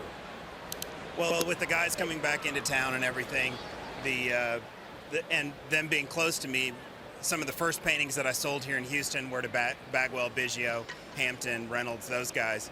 And so, you know, we were also friends coming through, just kind of starting our careers out together. And so with them all coming back for the 20th anniversary, I wanted to do a piece commemorating that. And while I was working on it, I was thinking on this piece, I was thinking about that moment and where I was, and I was sitting next to Melissa Lima, and that got me to thinking about Jose and Daryl Kyle, two of the players that aren't with us anymore, and I wanted to do a painting commemorating them. So I almost stopped that painting in the middle of the night and started this one. But I painted this one Thursday night, and then I painted this one Friday night to have in time for the weekend. So it was really a lot of fun. That's amazing. These are pulling an all-nighter like we were in college again, right? This is incredible because, as you say, neither of these gentlemen are with us anymore, but they were such a big part of that team. And this, of course, the iconic photograph of the celebration that took place on the field when they clinched the division. Great work. Thank you, Bart. I appreciate it. It was a lot of fun. And, of course, Opie's got all kinds of stuff. If you how can fans get a better look at these? I'm going to have them up in the park through probably the rest of the season, and hopefully through on past the end of the season. Let's put it that way. Yeah. And I believe the originals will be for sale. I don't think I'll do prints of these two. They'll just be, and they can contact the Astros and they can get a hold of me. That's great work, just phenomenal stuff. Thanks for being with us. We appreciate it. I really appreciate it. Thank you very much. Great way to celebrate that great team. Guys, back to you. All right, thank you very much, Bart. Opie is unbelievable with his skills and his ability to churn out those beautiful canvas paintings in a matter of one night. That's what I didn't realize. I've known Opie for a while, obviously playing here with the Astros and seeing some of his work. He does do incredible stuff, but I had no idea he was able to do that overnight. I guess when inspiration hits, you just make it happen. Just go with it. 1-2 the count to Derek Fisher. Juan Centeno struck out to start the inning. 5 strikeouts now for Tanner Roark. Breaking ball, Fisher fouls at the plate and stays 1-2. Roark has been working with a lot of runners on in this game. 6 hits allowed so far through 3 innings. He also walked one, and Altuve reached on a fielder's choice error. So he's up to 80 pitches in this game. The guy who normally throws a lot of pitches, he's in the top 10 in pitches per start in the major leagues. Averages 102.8 pitches every time he goes out there. Dusty's not afraid to let those guys go for a little bit. Dusty's got a bullpen now that is much better than it was in the first half, but he also likes to see his starters go as deep as possible. You're right. 1-2 pitch is right there. Called third strike. Back-to-back strikeouts and 6 in the game for Roark.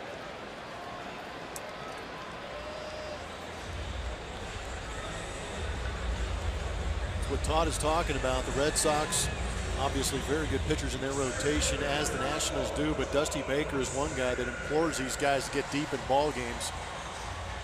A little bit of that old school mentality. Saw the Astros towards the bottom, 27th out of 30 teams with 92 pitches per start. Top of the order, George Springer. Nobody goes deeper into games on average than the Nationals. 6.1 innings per start. That's the best in baseball. Springer single, stole a base, scored a run. He has 87 runs scored on the year. George in the air to right center field. It is high, and it is carrying to just about the warning track edge where Diaza makes the play for the final out.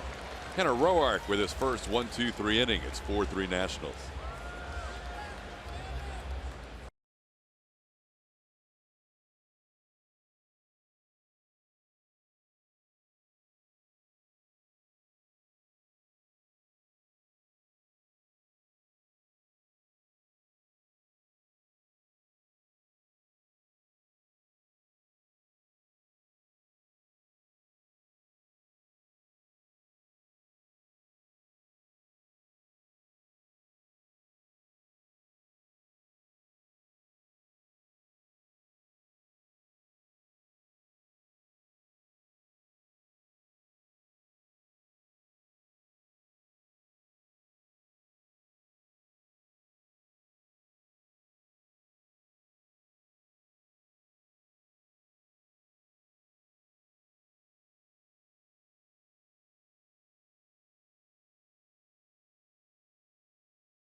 AT&T Sportsnet is presented by Southwest. Yes to low fares with nothing to hide. That's transparency. And by the all-new 2017 Nissan Titan with America's best limited truck warranty. See dealer for warranty details. Fifth inning baseball, 4-3 Nationals as they come to bat in the fifth inning. Taking the lead last inning on a 2-out, 2-run home run by Matt Wieters. It'll be Michael Taylor, then the top of the order. Morton about to work through the lineup for the third time. Gets Taylor to swing and miss. It's 0-1. Most of the damage tonight has been done by the bottom half of the lineup. First 5 hitters in the lineup for Washington, just 1 for 10. And the bottom 4 have 3 hits and a walk. 3 for 6, including a walk. Taylor reached on a fielder's choice and scored a run his first time up.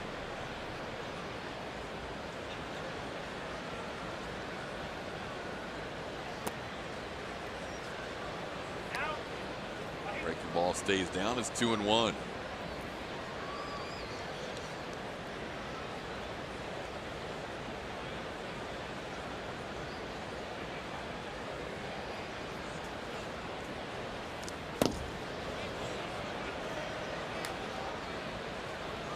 We've seen Charlie miss. He's missed bad. It's an 87-mile-an-hour cutter that just continued to race off the plate away from Centeno.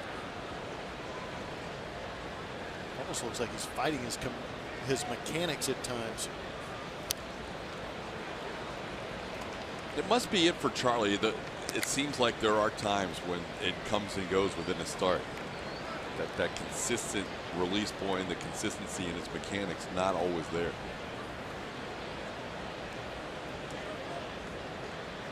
He looks lonely without Evan. Oh yeah, it does. Feels a little sad. Missing. It does feel a little sad, doesn't it?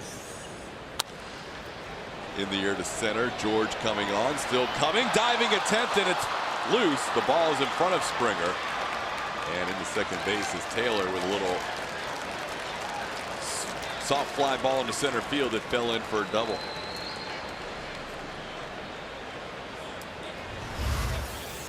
It's a pretty good slider.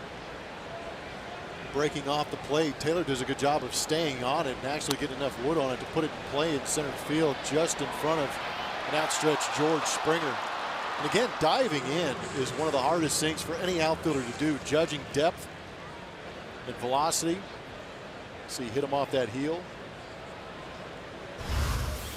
One of the rare times this year Springer has gotten to a ball with a dive and not come up with a clean catch. He has been phenomenal with those diving catches this year. Now Morton faces the top of the order. De Aza around a bunt. Beautiful bunt. Bare hand play by Bregman to get De Aza. Really nice play by Bregman on the play. Taylor goes to third. It was a fantastic play. It was a great bunt by De Aza. But Bregman playing in, anticipating the bunt, realizes it's his play with the great bunt from De Aza. Good bare hand and throw. And these plays as a third baseman are so much easier when the ball is on the ground to come in and bare hand that baseball. You don't have to worry about the hops. Just go down, make the scoop and throw. You also have to time that footwork up pretty good like Alex did. Now the infield comes in with Howie Kendrick at the plate. Kendrick swings and misses, 0-1. Kendrick tripled off the wall in left center field. Scored 2 runs in the third inning.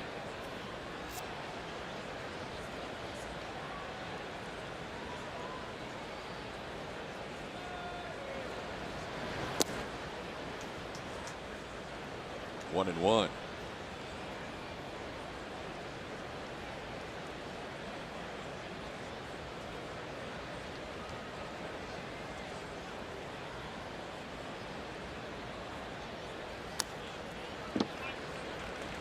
Well, Charlie knows with a runner on third and less than 2 outs, he could use a strikeout here or soft contact. He's ahead 1-2 on Howie Kendrick. Taylor on third base with 1 out.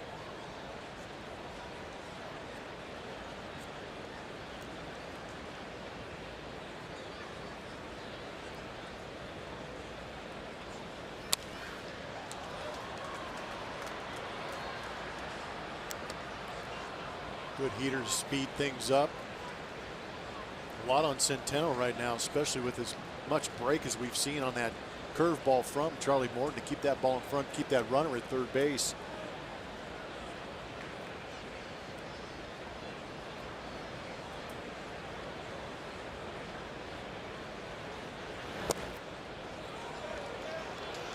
Missed inside, and now the count's 2-2.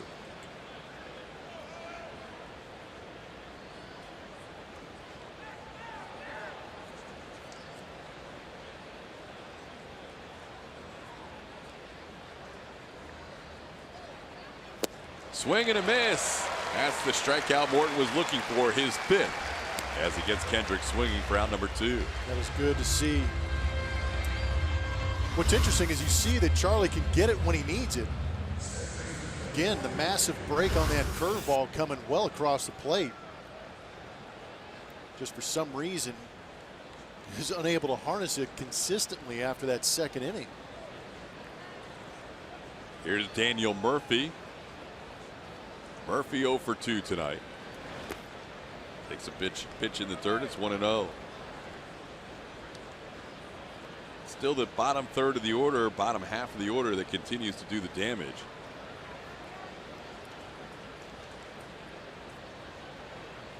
Rendon, Wieters, Defoe, and Taylor combining for 4 of the 5 hits tonight, the 6 through 9 hitters. But like the Astros, the Nationals have a very deep lineup as well, especially when they get to play with a DH. And it's 2-0.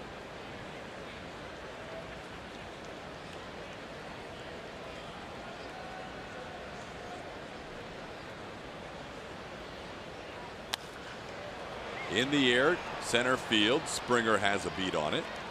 George backs up and makes the play to retire Daniel Murphy for the final out of the inning. So it's still 4-3, halfway home.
Of 3 at Minute Maid Park in Houston, where the Astros continue this 8-game homestand. So far 3-2, splitting the first 2 games against the Diamondbacks, winning 2 out of 3 against the A's.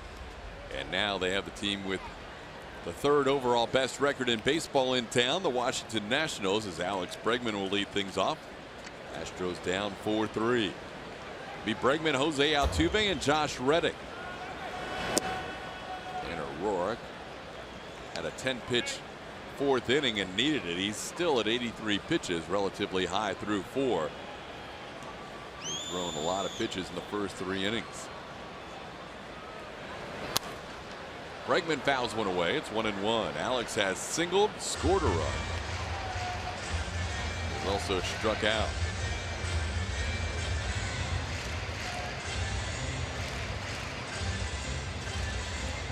Morton also has a relatively high pitch count, although he's a little bit better than Roark. He's at 80 through 5. It's another game for Charlie Morton where he's gone at least 5 every game this year. 19 straight starts with at least 5 innings for the Astros, longest stretch of his career.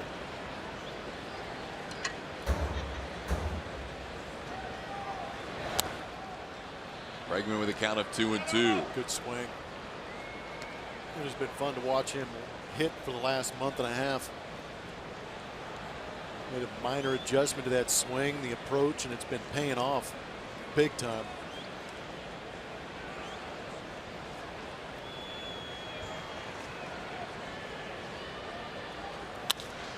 On the ground towards short. Defoe, good defensive shortstop, makes the play for out number 1. Bart? Thanks, Todd. In our Time to Play segment brought to you by Toyota, we're taking a closer look at Jose Altuve and the MVP season he continues to have. In 72 games since May 27th, he's hitting .405 with an on-base percentage of .460 for an OPS of 1.082. He leads the American League in average hits with 171, total bases with 269, and steals with 29. And the amazing thing about Altuve is he's coming up on a record that he set back in 2014 for games with 3 or more hits. That record is 24. Right now he has 21 games with 3 or more hits. So what that really shows you is this guy's consistency. He puts up these numbers year in, year out against the best pitchers in the world. It's just amazing to watch, guys. That really has been fun. 200 hits every year, about to hit that mark again this year for the 4th straight year.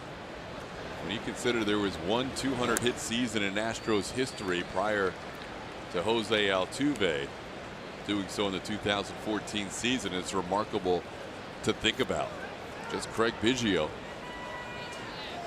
And now Altuve 14, 15, 16, and he starts the night 19 shy of doing it again this year.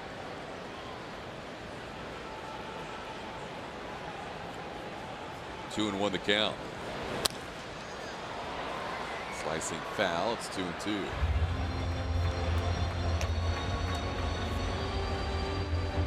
Well, if you want comparisons between two very good hitting second basemen, you've got it right here in front of you. We talked about it a lot in spring training, but since last season, Jose Altuve, 348, 192 runs scored, that on-base percentage up over 40%. Murphy gets a lot of attention, but Jose Altuve putting up better numbers. Obviously, Murphy slugging a little bit better. Bart mentioned the possibility of an MVP. It's a very good possibility. Could be the second in Astros history. What a play by Roark coming off the mound and making that play to retire Jose Altuve. If that gets past the pitcher, Altuve has himself an infield hit.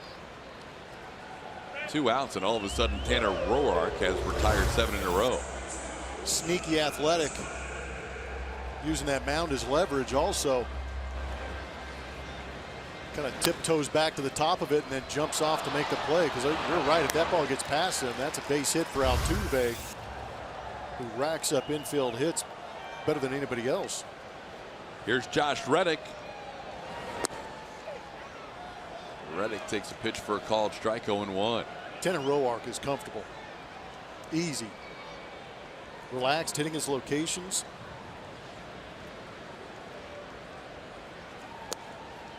We always joke about good and bad mound visits. Mike Maddox came out after the walk to Yuli Gurriel. 1 out in the 3rd. Since then, Roark has retired the next 7. It was a good mound visit. Stays 0-2 on Josh. Start keeping that stat. Good and bad mound visits. Yeah.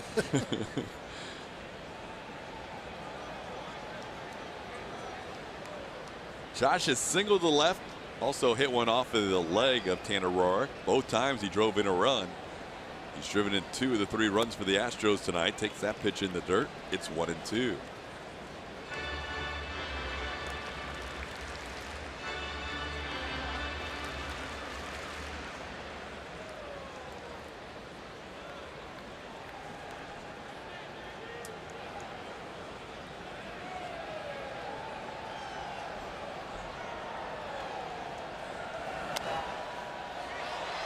play. Well, the Nationals are a team like the Astros. Talked about this right before the game, that not only do they score a lot of runs, but they've had some similarities in terms of not being 100% healthy for most of the year. Nationals get Steven Strasburg back, and they lose Max Scherzer. They've had a lot of outfield injuries this year. Trey Turner, their shortstop, is down. I'm a little disappointed that I wanted to see Trey Turner play. I'm a big fan of his. I think there's a lot of people in Houston who, even though it would mean less of a chance for the Astros to win, seeing Trey Turner and Bryce Harper would have been worth it. Adam Eaton out for the year. Jason Worth trying to come back. I'll tell you what, they're pretty happy that Bryce Harper's just a bone bruise on that knee, because that injury looked horrific initially. It was very similar to the one Adam Eaton had. He ended up blowing out his ACL, amongst other things, inside that knee. It looked awful. But as much as everybody talks about the Dodgers, and rightfully so, on pace for 116 wins, this is a team to reckon with in the National League, especially with their revamped bullpen. Well, I feel like those two teams looked at each other as far as moves they were making going into the postseason and possible matchups. Because like you're saying, if everything works out, these two, or at least the Dodgers and Nationals, will be playing for that World Series bid. It's funny to think about, as talented and as young as the Cubs are, coming off their 2016 World Series, that right now it's really a lot of people thinking Washington and LA are the teams to beat. Cubs are coming back into it a little bit. They got off to an extremely slow start. Roark jumped off the mound a little bit after that pitch missed. That's the pitch he's been getting off the plate. And now it's 3-2. He's at 103 in the pitch count. And Josh making him work hard in this at bat. 10 pitches in so far. Nobody up in that Nationals bullpen. Just when you say that, the phone just rang. Good timing. You are connected. Good timing. No, you're connected. You look at it. You connected. His high pitch count on the year is 116. So all of a sudden at 104, they may get some arms moving. Reddick on the ground, gloved by Zimmerman, and he beats Josh to the bag for the final out. That is now 8 in a row retired by Tanner Roark.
To a one-run lead over the Houston Astros, and make your mark at Minute Maid Park with a customized brick that will welcome fans into the ballpark for seasons to come. Order your commemorative brick now at astros.com/bricks. Sixth inning baseball, 4-3 Nationals. Astros led 2-0 and 3-2, but both times Washington coming back, and Charlie Morton will face Ryan Zimmerman to start the sixth inning. Zimmerman is grounded out and struck out and sends one through the middle where Altuve is. Moves to his right nicely and makes the play. We're recording out on Zimmerman. Bart? Todd, thanks very much. We've got some very special guests at Minute Maid tonight. The Sinisi family. This is Angelica Sinisi, Vincent Sinisi up behind me here. You may remember him from the Rice Owls National Championship team, and their father, Vinny Sinisi. They are here tonight because they have started a charity called Baseball for Babies. Since Vincent actually lost his daughter a few years ago that was born prematurely. Angelica, you were sort of the driving force behind this. Tell us what Baseball for Babies is about.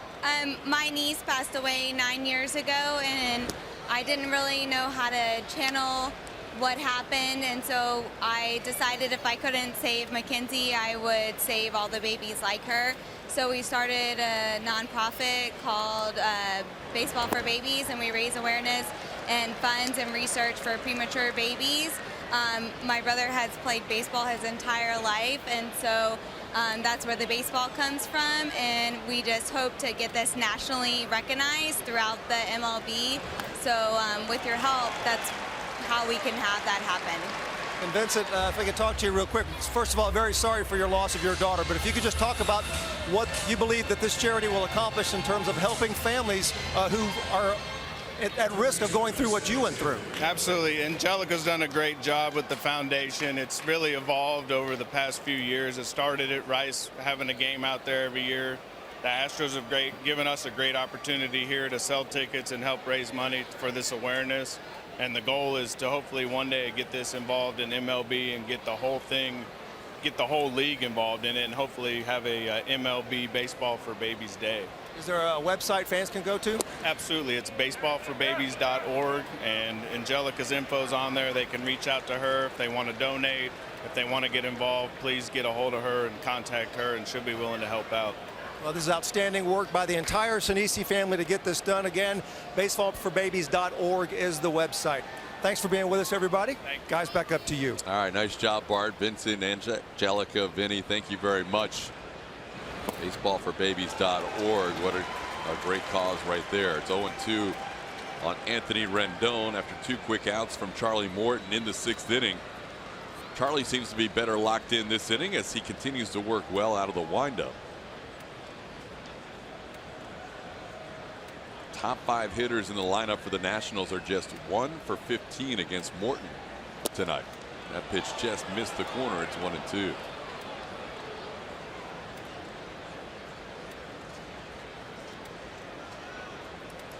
Chris Davinsky had been warming up in the Astros bullpen this inning.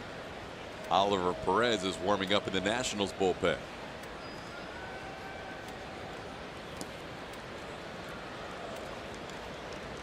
Looking ahead with the Astros batting Yuli Gurriel, Marwin Gonzalez, and Carlos Beltran. All 3 of those guys have better numbers against right-hand pitching than left-hand pitching, so we could see Perez starting the inning in the 6th. And O'Rourke needed over 100 pitches to get through 5. Hard hit ground ball, but Altuve is there. Charlie Morton has himself a 1-2-3 inning. 9 pitches needed in the 6th, and we head to the bottom half in a 4-3 game.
Bottom half of the 6th inning. Time to play Name That Astro, presented by your local Honda dealer. Here are your clues. Award winner, Mr. October Jr. and 300. Name That Astro, presented by Honda. Roark on for the 6th inning, facing Yuli Gurriel, and starts him off with a breaking ball for a called strike. Yuli has flied to center and walked. Roark is now retired 8 in a row. Yuli the last one to reach base with a walk back in the 3rd inning.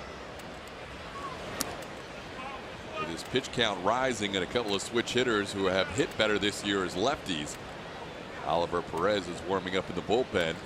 This could be the last batter for Roark. 1-1 pitch down and in. It's 2-1. They have 4 left-handers and 4 right-handers in their bullpen to the Washington Nationals.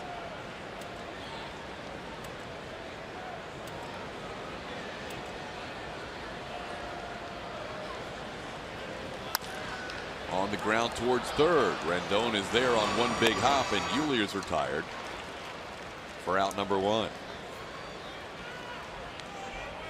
Well, with Tanner on a roll, Dusty Baker's going to leave his right-hander in there. Barwin's numbers are definitely better as a left-hand hitter this year, but he also has a starting pitcher who's retired 9 straight. Yeah, I was watching Dusty after that ground out. He didn't even flinch. Kind of gone over to the water cooler and get a drink of water. He has allowed Roark to throw as many as 125 pitches in his start this year. There's a called strike to Marwin. It's 0-1.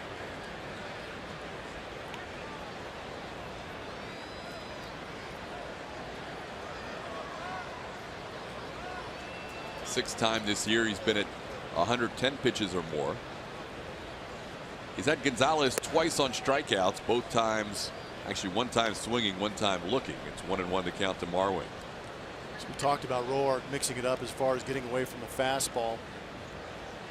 He's throwing the fastball up to 81 pitches, threw 81 pitches, threw it 36 times. Wow. That was only 44%. Typically he's closer to 60%. Gives you an idea of the adjustment of going to the off speed that we've seen frequently against these Houston Astros.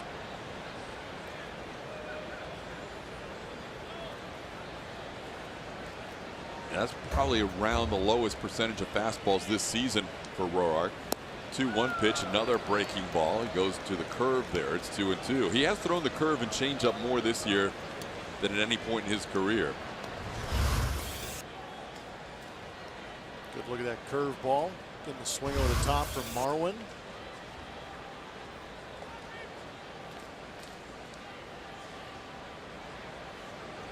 He's getting more swings within the strike zone as he has in his career, but also less contact. So those breaking balls, especially the curveball, have induced a lot of swings and misses. 3-2 the count to Marwin.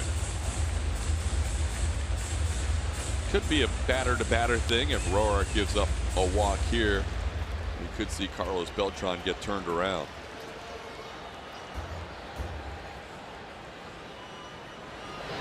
Instead, it's a swing and a miss on the curveball.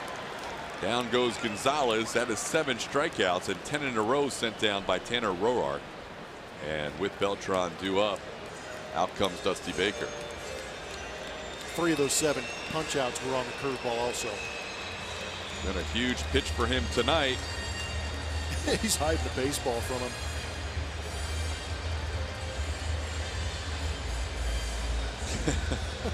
Roark got better for sure as the game went along. Struggled through the first 2 2/3 innings. Retired the last 10 batters he faced. And there Dusty finds the ball in his glove and takes his right-hander out. Oliver Perez, the lefty, coming in. We'll tell you more about him when we come back.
4-3 over the Houston Astros.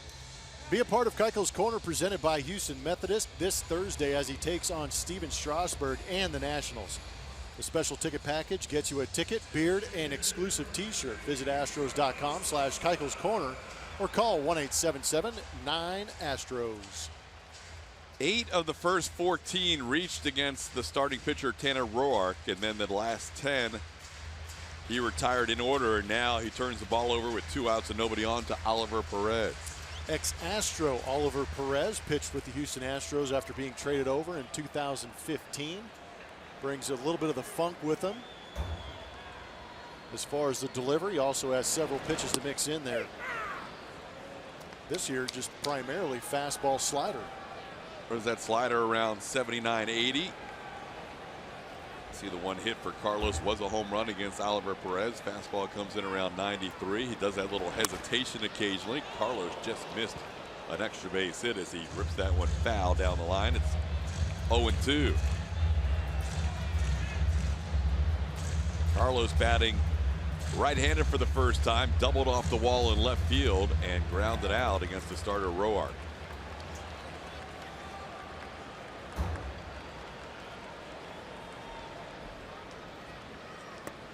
Tried to get Beltran to swing, and he does not. It's 1-2.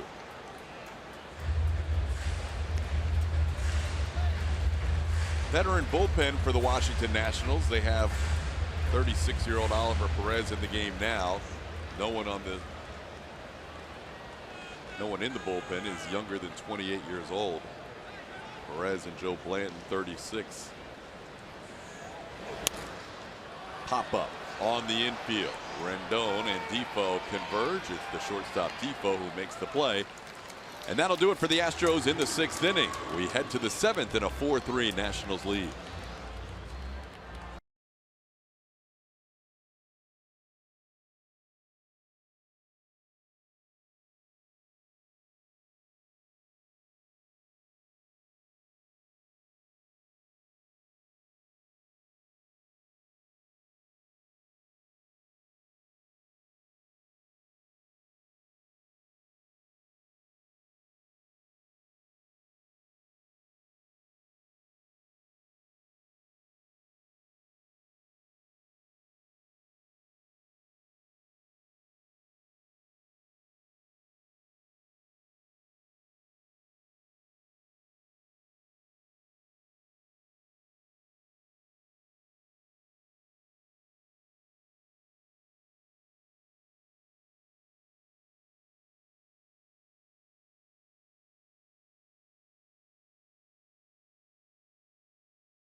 Powered by Kubota.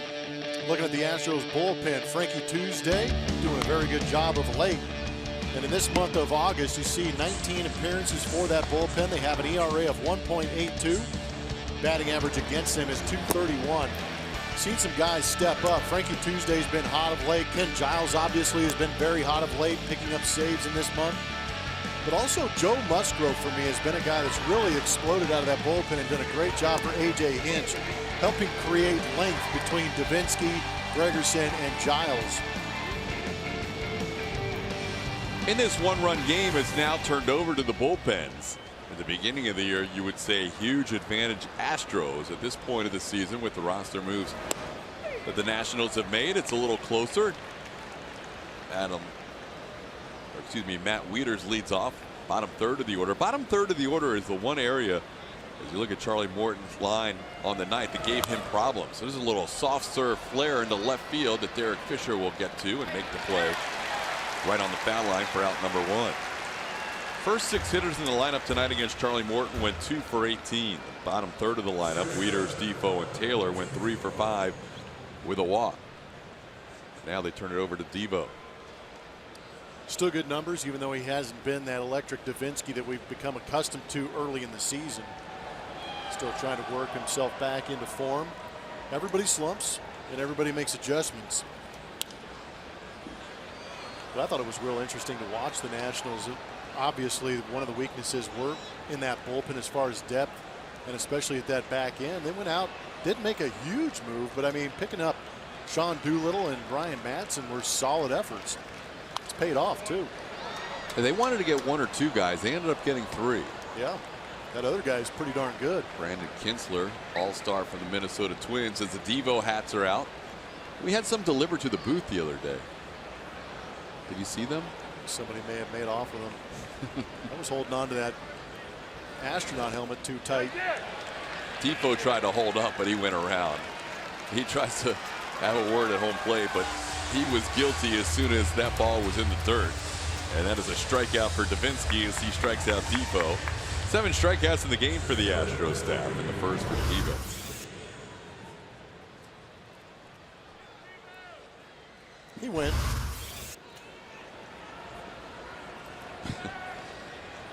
So there's 2 outs. And a strike called. So far, Chris Davinsky pumping strikes, 6 for 6 of the first 6 pitches he has thrown. Michael Taylor reached on a fielder's choice, scored, and also doubled. Now 1 outside for a ball. It's 1-1. A little bit of a slider from Chris.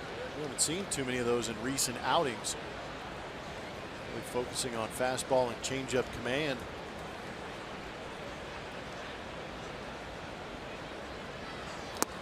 There's that good changeup. Swing and a miss, 1-2. That's the action that tells me Chris Davinsky might be getting back into form. That is good depth.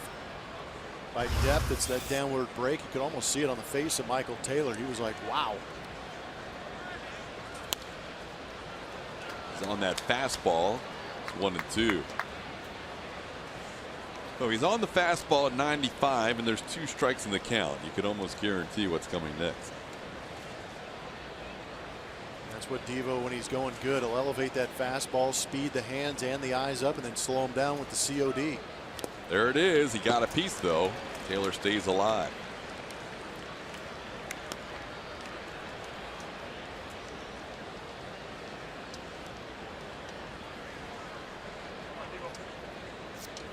Charlie Morton, 6 innings, 5 hits, 4 runs, all earned. Morton, another outing of 6 innings or more. It's now 7 out of 9 for Charlie. And the Devo hats have made it up to us. Oh, yeah. It's just what everybody at home wanted, was us in a Devo hat. Here we are. Anything for a clean inning. Seems like they're multiplying. It's not staying on right. Could be. There we go. Fly ball to center. 1-2-3 inning for Chris Davinsky when George squeezes this, which he does. And a 7th inning stretch time here at Minute Maid Park, and the Astros are down 4-3.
For the 7th inning with our Houston Methodist League leaders. The Astros have gone over 700 runs for the season. That is a big margin over the rest of the league. The Texas Rangers are the next closest, and they're about 70 games back. And what do you like in that? Man, score that many runs and you strike out the fewest times in Major League Baseball, that's what's impressive to me. Getting on base, driving the baseball, that is a very good offense, putting up some prolific numbers. Rangers winning last night in Anaheim. The Yankees are 3rd, and then the Indians and the Red Sox, the most likely 2 and 3 seeds, or at least somewhere in that mix in the top 3 seeds in the American League postseason. As we have a pinch hitter, Max Stassi will face the lefty Oliver Perez to lead things off. Stassi swings to the first pitch and pops it up foul. Wieters didn't see it initially. Now he gives it a look, and it's 1 row deep. That fan had it for a brief minute. Hit him in a bad spot, right in the hands. He could have used a Devo hat to catch it. Oh, yeah, there you go. Never live that down. Forever immortalized. You don't get too many opportunities in the first row right behind the net either. No, that's a tough spot to get a direct foul ball. Usually you can get a ricochet, sometimes to come back, but to get a foul ball in the first row doesn't happen a lot. But Stassi stays alive, 1 row deep, and he fouls this one back to the right side. It's 0-2. So A.J. Hinch going to the right-hand hitting Max Stassi against the lefty Oliver Perez. He does have Derek Fisher, a left-hand hitter, on deck. And he also has Jake Marisnick on the bench tonight, should he choose to go with another righty. Perez, a lefty specialist that the Astros saw, as Blummer say, pitch in the 2015 season, also appeared in the postseason with the Astros as well. More fastballs than sliders to righties, more sliders than fastballs to lefty hitters. There's a fastball that rides away, and now the count's even 2-2. Max Stassi getting a chance to pinch hit tonight.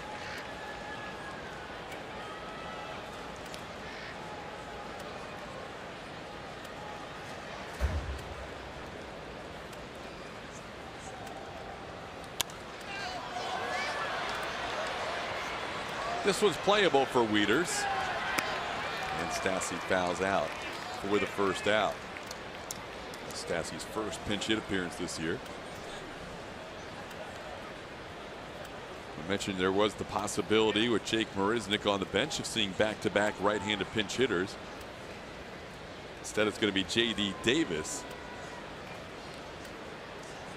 So Stassi with his first pinch hit appearance of the year. Now J.D. Davis will make his first pinch hit appearance of the year.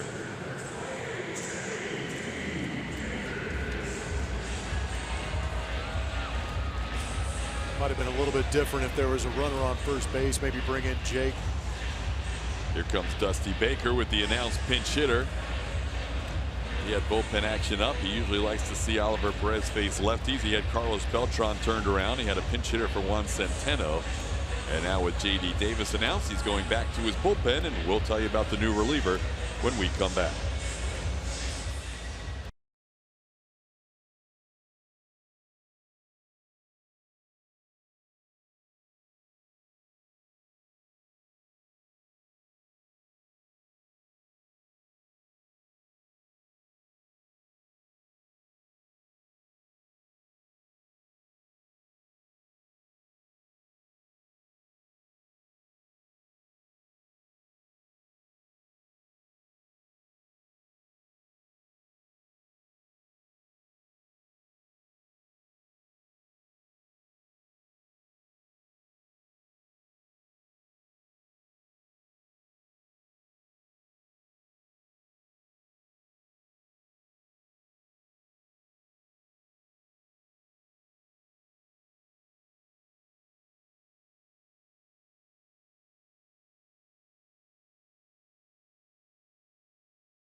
The Astros 4-3 as we are here in the bottom of the 7th. Now we're going to take a look at the winner of our Chevy Stroh poll. We asked you which family-friendly baseball movie should the Astros show on El Grande next.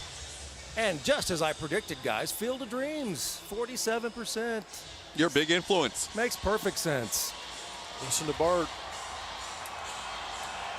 Good job, Bart. Field of Dreams getting almost half the votes. Fans trying to make some noise here tonight in the 4-3 game. We are in the bottom half of the 7th inning.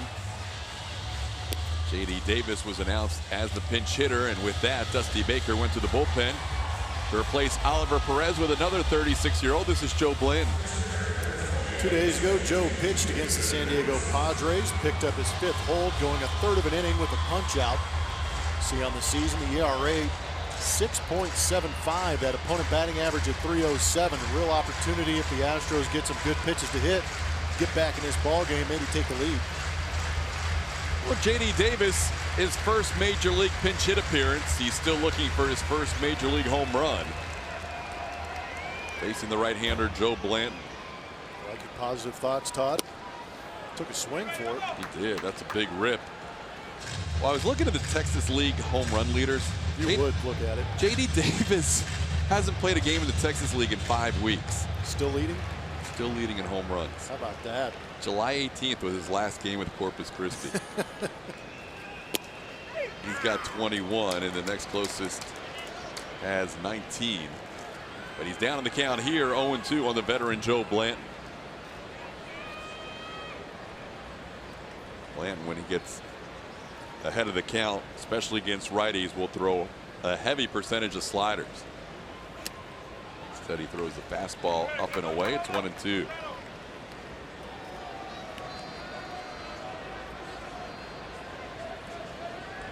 general, Blanton will throw more sliders than fastballs to right-hand hitters, but with 2 strikes, that percentage goes up even higher.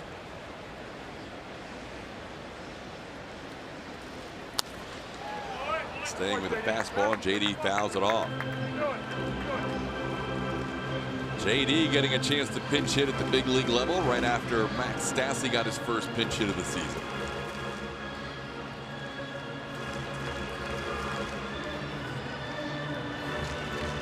Nationals trying to bridge to get to the 8th inning, where they have a couple of guys who have saved a lot of games this year, and Sean Doolittle in the 9th and Brandon Kinsler in the 8th.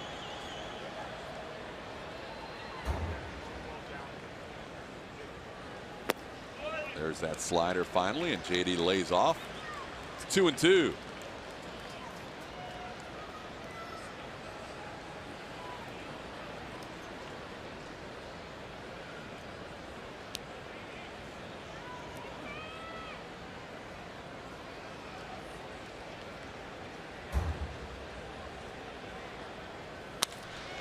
Right past the mound into center field, a bullet off the bat of J.D. Davis, and he is a 1-out base runner in the 7th inning.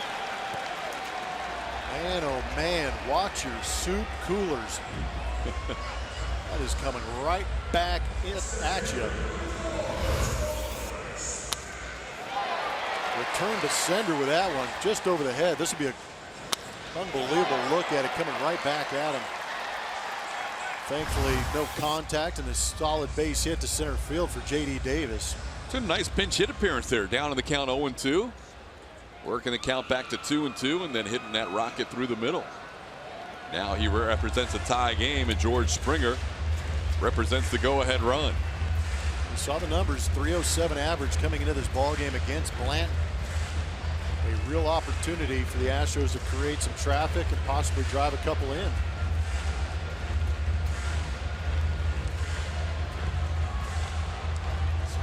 Tim Timmons sharing a laugh. George is 1 for 3. He has singled, stolen a base, scored a run, also grounded out and flied out.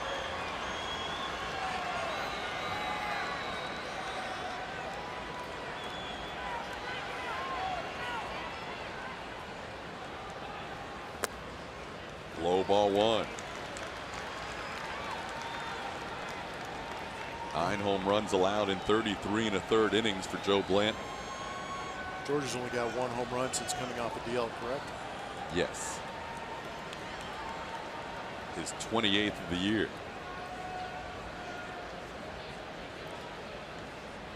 Good time for another one.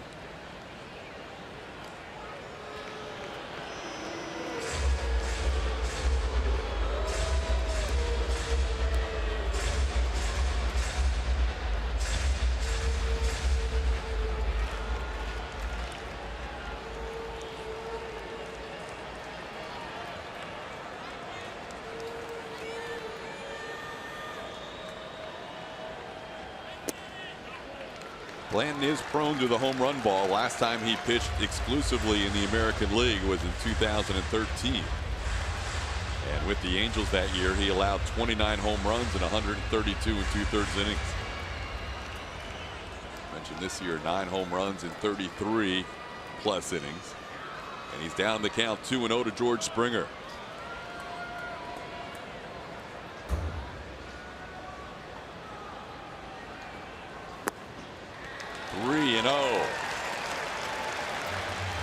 There's a lefty warming up in the bullpen, Sammy Solis for the Nationals, but a couple of righties after this due up. Alex Bregman and Jose Altuve.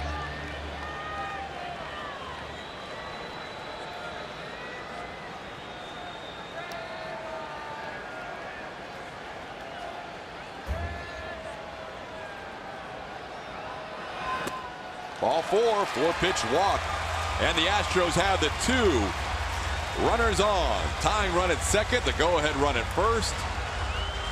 And Mike Maddox out to talk to Joe Blanton. Been a rough year for Joe Blanton. This should be an interesting conversation from Mike Maddox to Joe Blanton, considering the part of the lineup you've got coming up for the Houston Astros. Alex Bregman swinging a hot bat for the last month and a half, and the guy behind him is just the league leader in hitting.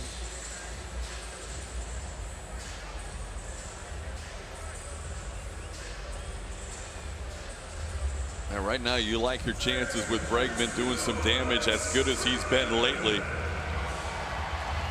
He talked about all the quality swings. It seems like his timing has been impeccable for the last month plus. Singled, scored a run in the 3rd inning, grounded out and struck out tonight. All that against the starter Tanner Roark. Tying and go-ahead runs on base.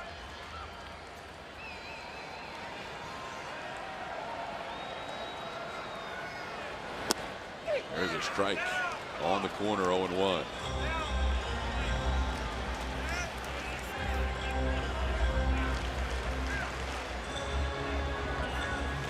Since July 4th, OPS of 1.060, amongst the best in baseball in that stretch.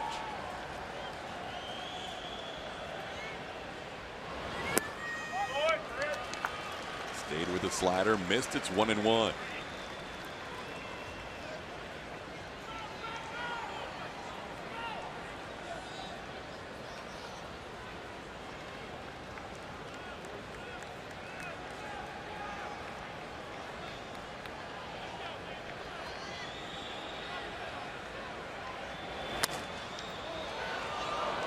Foul past 3rd, and Blanton ahead of Bregman, 1 ball and 2 strikes.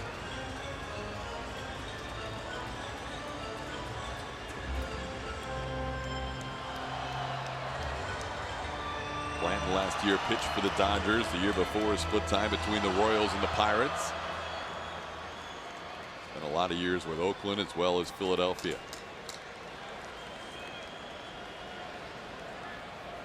Began his career as a starter, but has been out of the bullpen the last 3 seasons.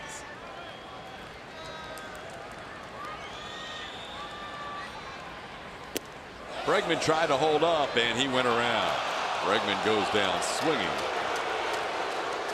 And a strikeout for Blanton for out number 2. We haven't seen that too often of late.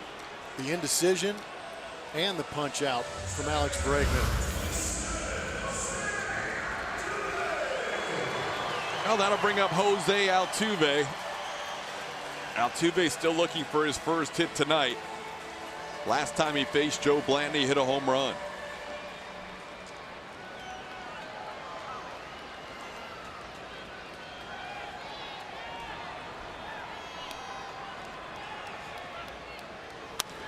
Into center field, Taylor's back, And he makes the play on his way towards the warning track for the final out.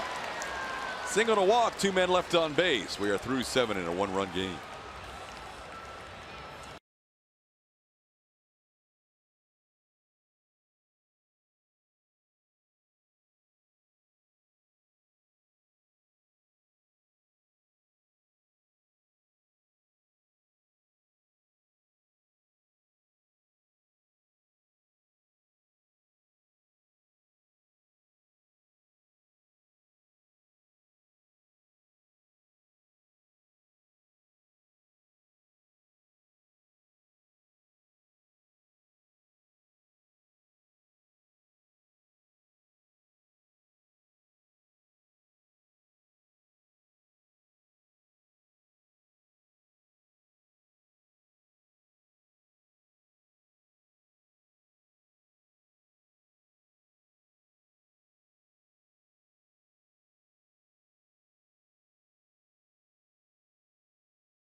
As we head to the 8th inning with those 2 pinch hit appearances, the Astros change defensively. Marwin Gonzalez moves from short to left field. Alex Bregman moves from third to short. J.D. Davis stays in the game.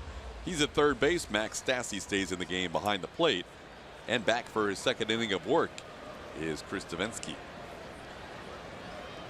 He will face the top of the order, Alejandro Diaza, Howie Kendrick, and Daniel Murphy. Diaza sends one into the crowd for a strike.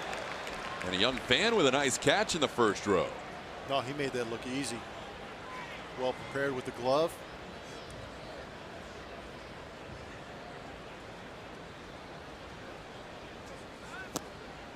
Davinsky ahead 0-2. Diaza 0 for 2 with a sac bunt his last time up. He's now 1 for 10 since joining the Nationals.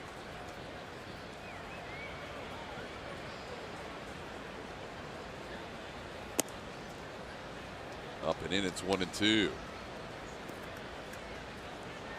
Astros scored a run in each of the first 3 innings. The Nationals scored 2 in the 3rd and 2 in the 4th. Pitch misses away, 2-2.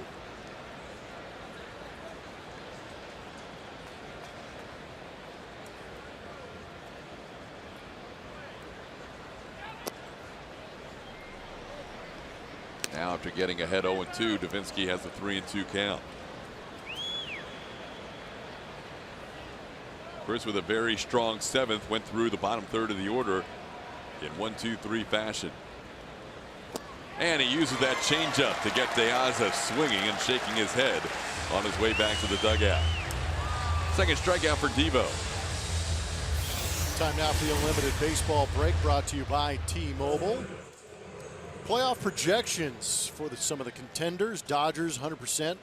They are the leader in the World Series championship department as far as percentages at 25. Behind them, the Astros, the Nationals. On the ground to third, J.D. Davis gets his first opportunity. He throws out Howie Kendrick for the 2nd out of the inning. Always fun to look at these, and obviously the projections say that these teams have a 100% possibility of being in those playoff situations. Kind of interesting to see the Indians lurking behind. Actually, it's 16% to win that World Series after losing it last year to the Chicago Cubs. And oddly enough, the Cubs not on there. Yeah, top 5 include 3 American League teams. The Dodgers with a 20.5 game lead. The Astros with a 12.5 game lead, and the Nationals lead by 14.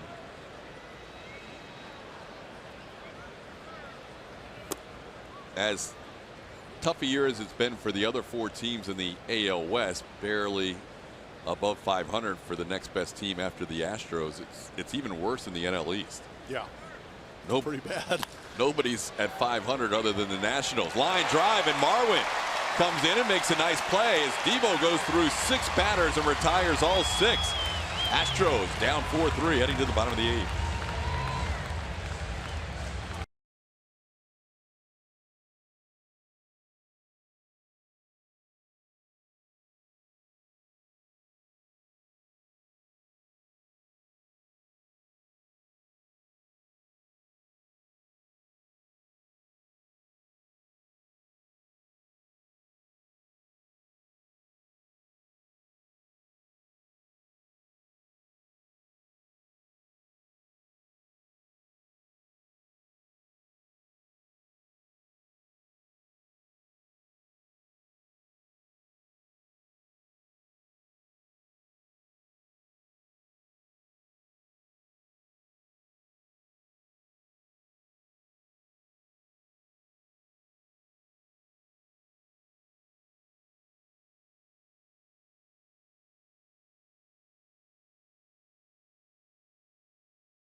And our Shiner Light Blonde spotlight is going to fall on the Houston Astros in July. Greatest ball club ever. 7.2 runs per game, it felt like. 948 OPS. They were getting on base, and when they were getting on base, they were driving the ball into the gap and over the fences. One of the guys that was contributing in that month of July was that guy right there, Carlos Correa, who was on the mend. Without him in the month of August, the Houston Astros with a considerable drop-off, as good as they were in July. Not having Correa in that lineup causes its issues. With him, 84 games. Without him in 40. They're playing 500 baseball. Runs per game down to 4.78. Slugging is down, and the home runs per game are down also. You get an idea of the impact that he has on a ball club. Not only in the sense of numbers that he puts up, but also an impact in that lineup where pitchers have to really watch how they pitch with him and runners on base. It'll be fun to see Carlos, hopefully sooner than later, somewhere in the next 10 days or so, we hope, as Brandon Kinsler takes over in the 8th inning. But certainly a dynamic lineup with or without Carlos Correa, but a world-class lineup with him. Kinsler's been really good all year long. Well, Kinsler's fantastic, coming over from the Minnesota Twins, where he was closing ball games for them.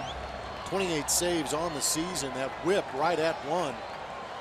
With the opponent batting average at 225. The only number that you're not going to see jump off there for him is that strike number. He doesn't have swing and miss type stuff, but yet creates a ton of movement, gets a lot of ground ball outs. A lot of sinkers and sliders as he faces Josh Reddick, and Reddick is 2 for 3 with a couple of RBIs. Astros had 2 on with 1 out last inning. And Alex Bregman and Jose Altuve retired by Joe Blanton. Now Reddick down in the count 0-2.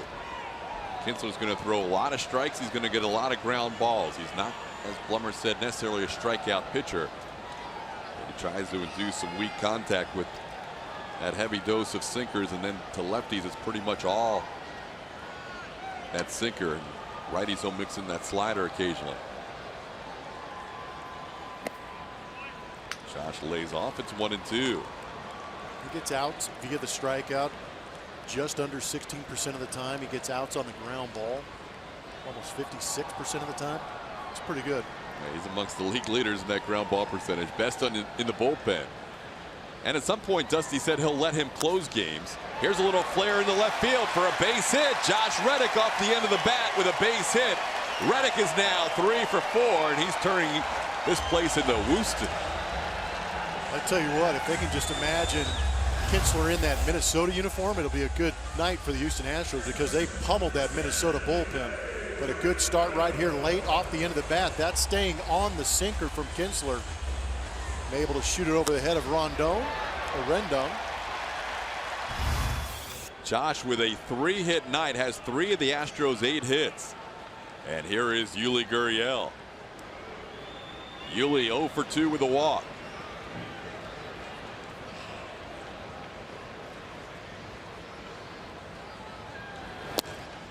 And a called strike. It's 0-1. More bullpen action going for the Washington Nationals.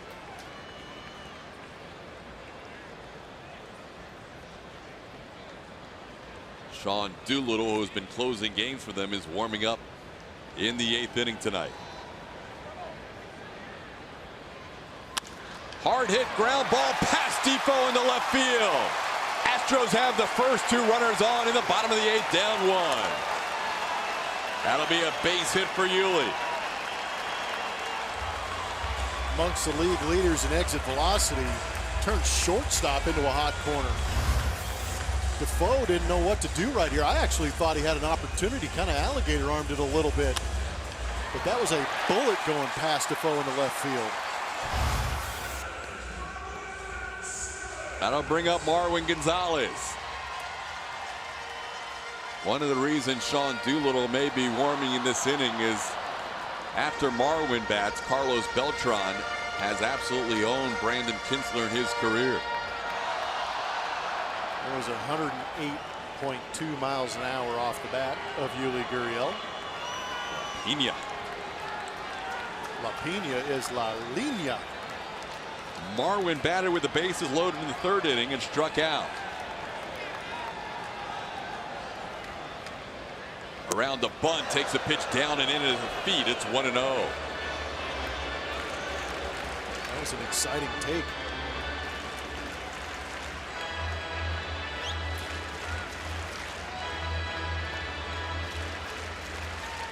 Marwin looking down at Gary Pettis.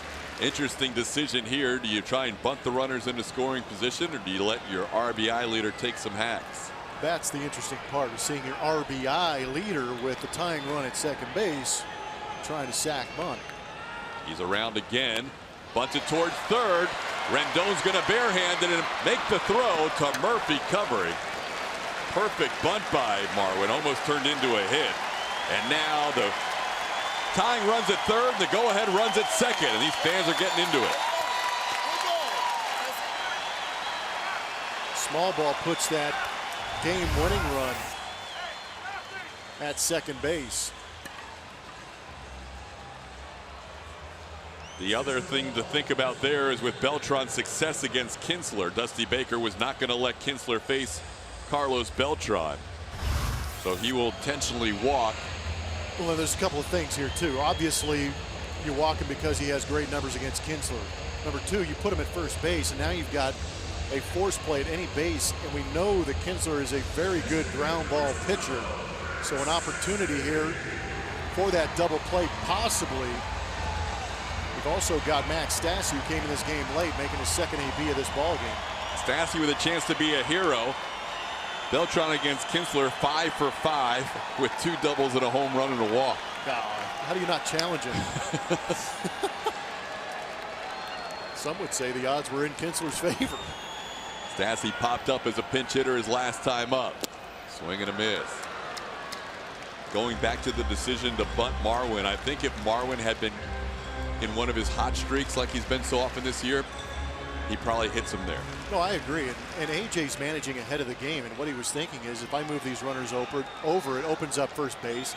And they have to make the choice whether or not to change pitchers or put Carlos Beltran on. Marwin had been 0 for 3 with 3 strikeouts before that sacrifice tonight.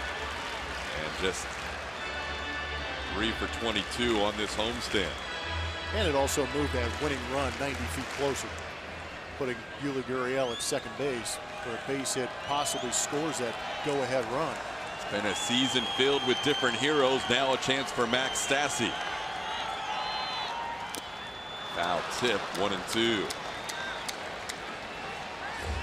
Got J.D. Davis on deck. Some playoff situations. Some of these young guys during the regular season get an opportunity to hit in them. Max Stassi's one guy. Waiting on deck is J.D. Davis.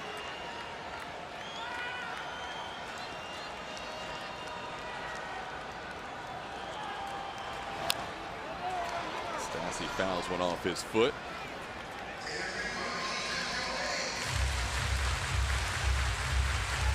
He's the only catcher left on this roster as we speak.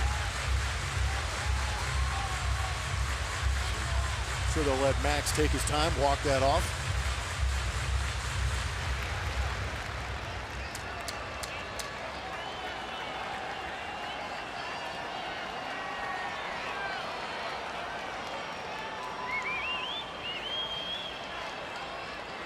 Kinsler, since joining the Nationals, has only allowed 1 run in 10 innings. But he's got the bases loaded with 1 out in a 1-run game.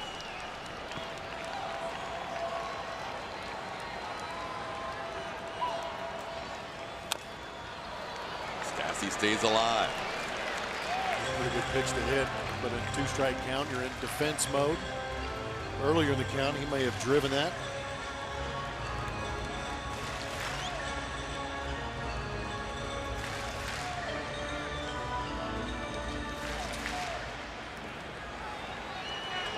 $23,798 on a Tuesday, watching a good game between the Nationals and the Astros.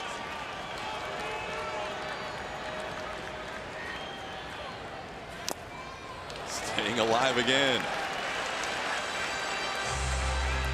Running that sinker in, up underneath the hands. Trying to jam him.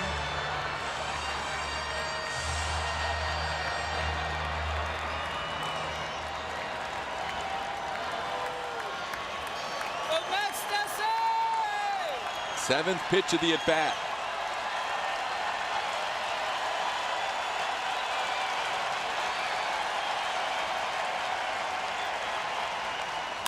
Ground ball towards third. Rendon has it to second for 1. Murphy bobbles throw in time for the double play. A.J. Hinch is going to take another look at this. They went around the horn. There was a bobble at second by Daniel Murphy. Short hop kind of ate up Rendon, and with the low throw, Murphy unable to get to it, and he's out. Kinsler, who gets more double plays than almost anybody else in the league, gets a double play with the bases loaded, and we stay at 4-3.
Ends the 8th inning. The Nationals hang on to a 4-3 lead. Commemorate the inaugural Players Weekend this Friday through Sunday at MLBshop.com with limited edition Astros jerseys and tees featuring player-selected nicknames. Wear the gear the players will wear on the field this upcoming weekend. Available while supplies last at MLBshop.com. Players Weekend, not only do you pick your nicknames on the back of your jerseys, but specialized bats. Yeah, they've done a good job. This is not how they made bats when I was playing, but they are getting fancy. That Players Weekend is going to be awesome. Lacquer these things up, put some personality, and rumor has it they're putting their nicknames on the end of the barrel too. Very Usually cool. That's where the name goes, but they're putting nicknames on there for that special weekend. So some really high octane bats. There's an example. Sir Didi's got his bats ready to go for the weekend. Some really colorful bats and shoes. Yeah, I saw the custom shoes coming out. That's very cool too. And nicknames on the jerseys. So stay tuned for that. Angels and Astros this weekend. This game goes long enough, I might get in there. There you go. Well, frustrating 8th inning for the Astros with the bases loaded and 1 out. And Brandon Kinsler, who gets a lot of ground balls, ended up inducing a double play to end the inning. And that's where we stand 4-3 in the 9th. Luke Gregerson on as the new pitcher. Throws a slider for a strike to Ryan Zimmerman. It's 1-2. Making that 52nd appearance for Luke Gregerson. Getting that whip down. It's been a rough year for him working around the home runs given up, and pitching here at Minute Maid Park hasn't been easy either. Breaks the bat there on the comebacker, and Luke makes the play. And the Astros have now retired the last 13 Washington Nationals hitters, 1 out in the 9th.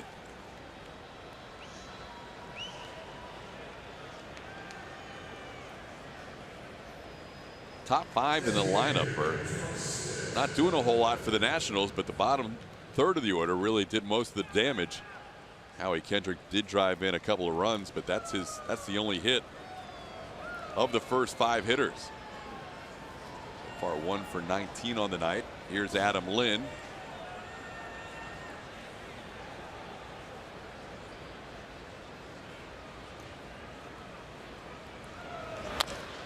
Lynn a slow grounder. Yuli will take it himself. 2 quick outs for Luke.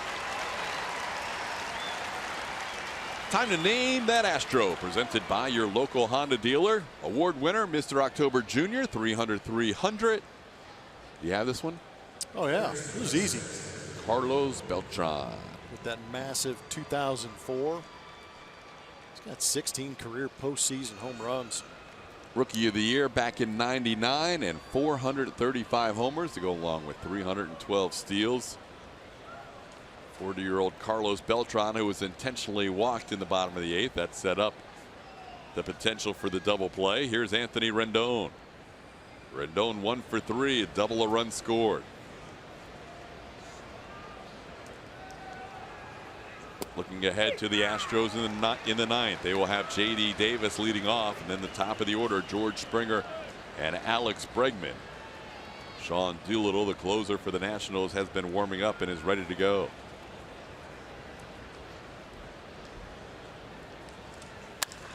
Line drive into right field for a base hit. Rendon has his 2nd hit of the night. And again, the top 5 not doing the damage to the bottom 4. With most of the hits tonight, Rendon has 2 hits.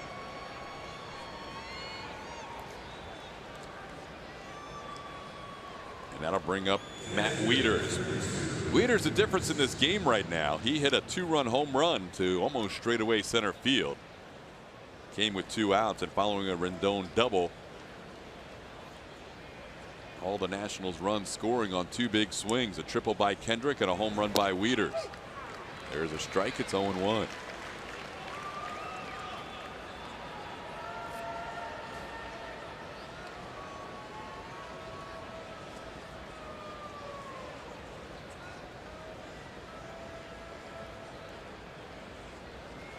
Rendon on the move, and he picks up his 6th stolen base of the season. He's now 6 of 8.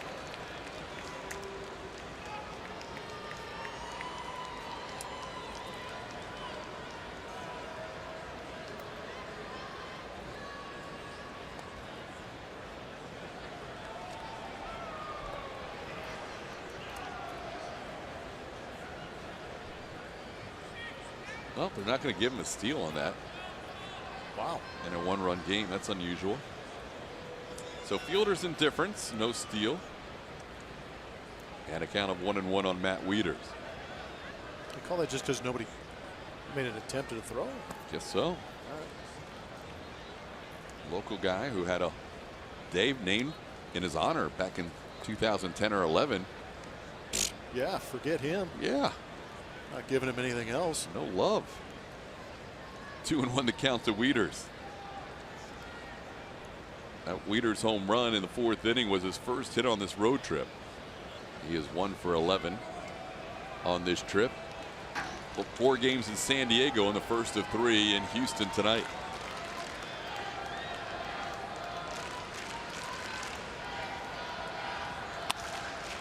Into center field. Springer is there. And we head to the 9th. Astros down 1. Springer will bat 2nd. Altuve will bat 4th in the inning if it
AT&T Sportsnet is presented by Southwest. Yes to low fares with nothing to hide. That's transparency.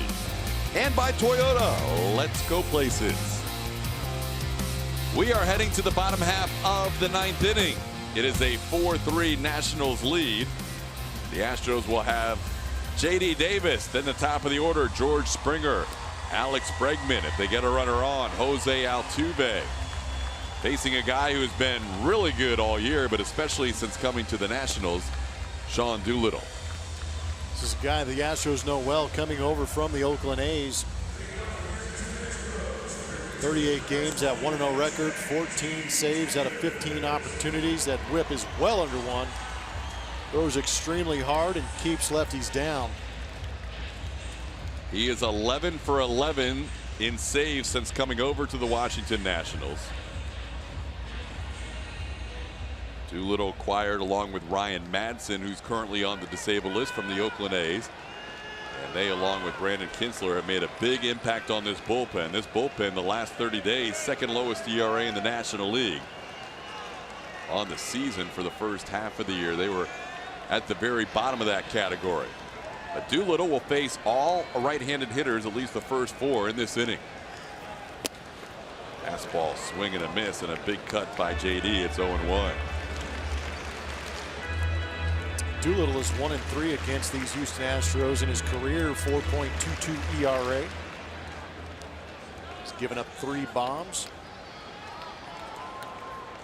In the last 2 at-bats, last one against Springer and last one against Altuve, they both have hit home runs against Doolittle. Springer due up 2nd, Altuve due up 4th. But J.D. Davis down to the count 0-2. They have corrected that fielder's indifference, and it's now a stolen base for Anthony Rendon.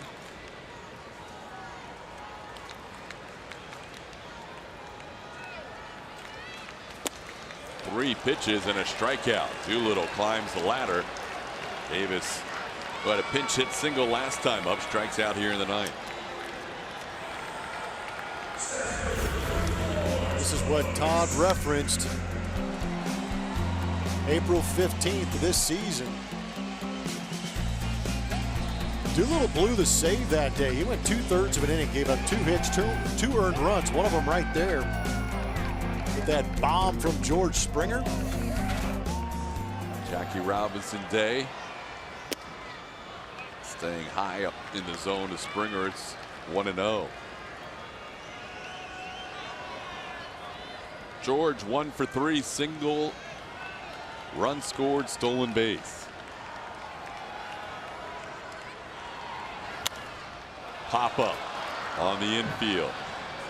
Daniel Murphy is there, and that's 2 outs. Well, the Astros had their chances against Brandon Kinsler, loading the bases with 1 out.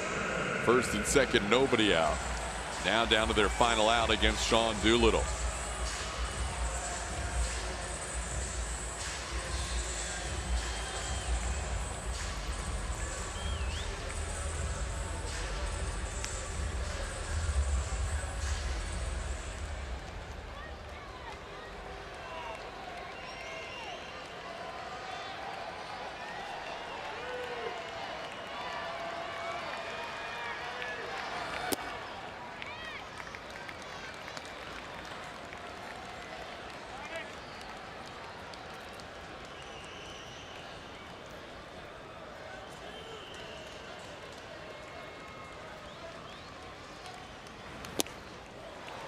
One and 1 the count to Alex Bregman. Alex batting for the 5th time tonight, 1 for 4, including a run scored. Alex has faced Doolittle 1 other time in his career.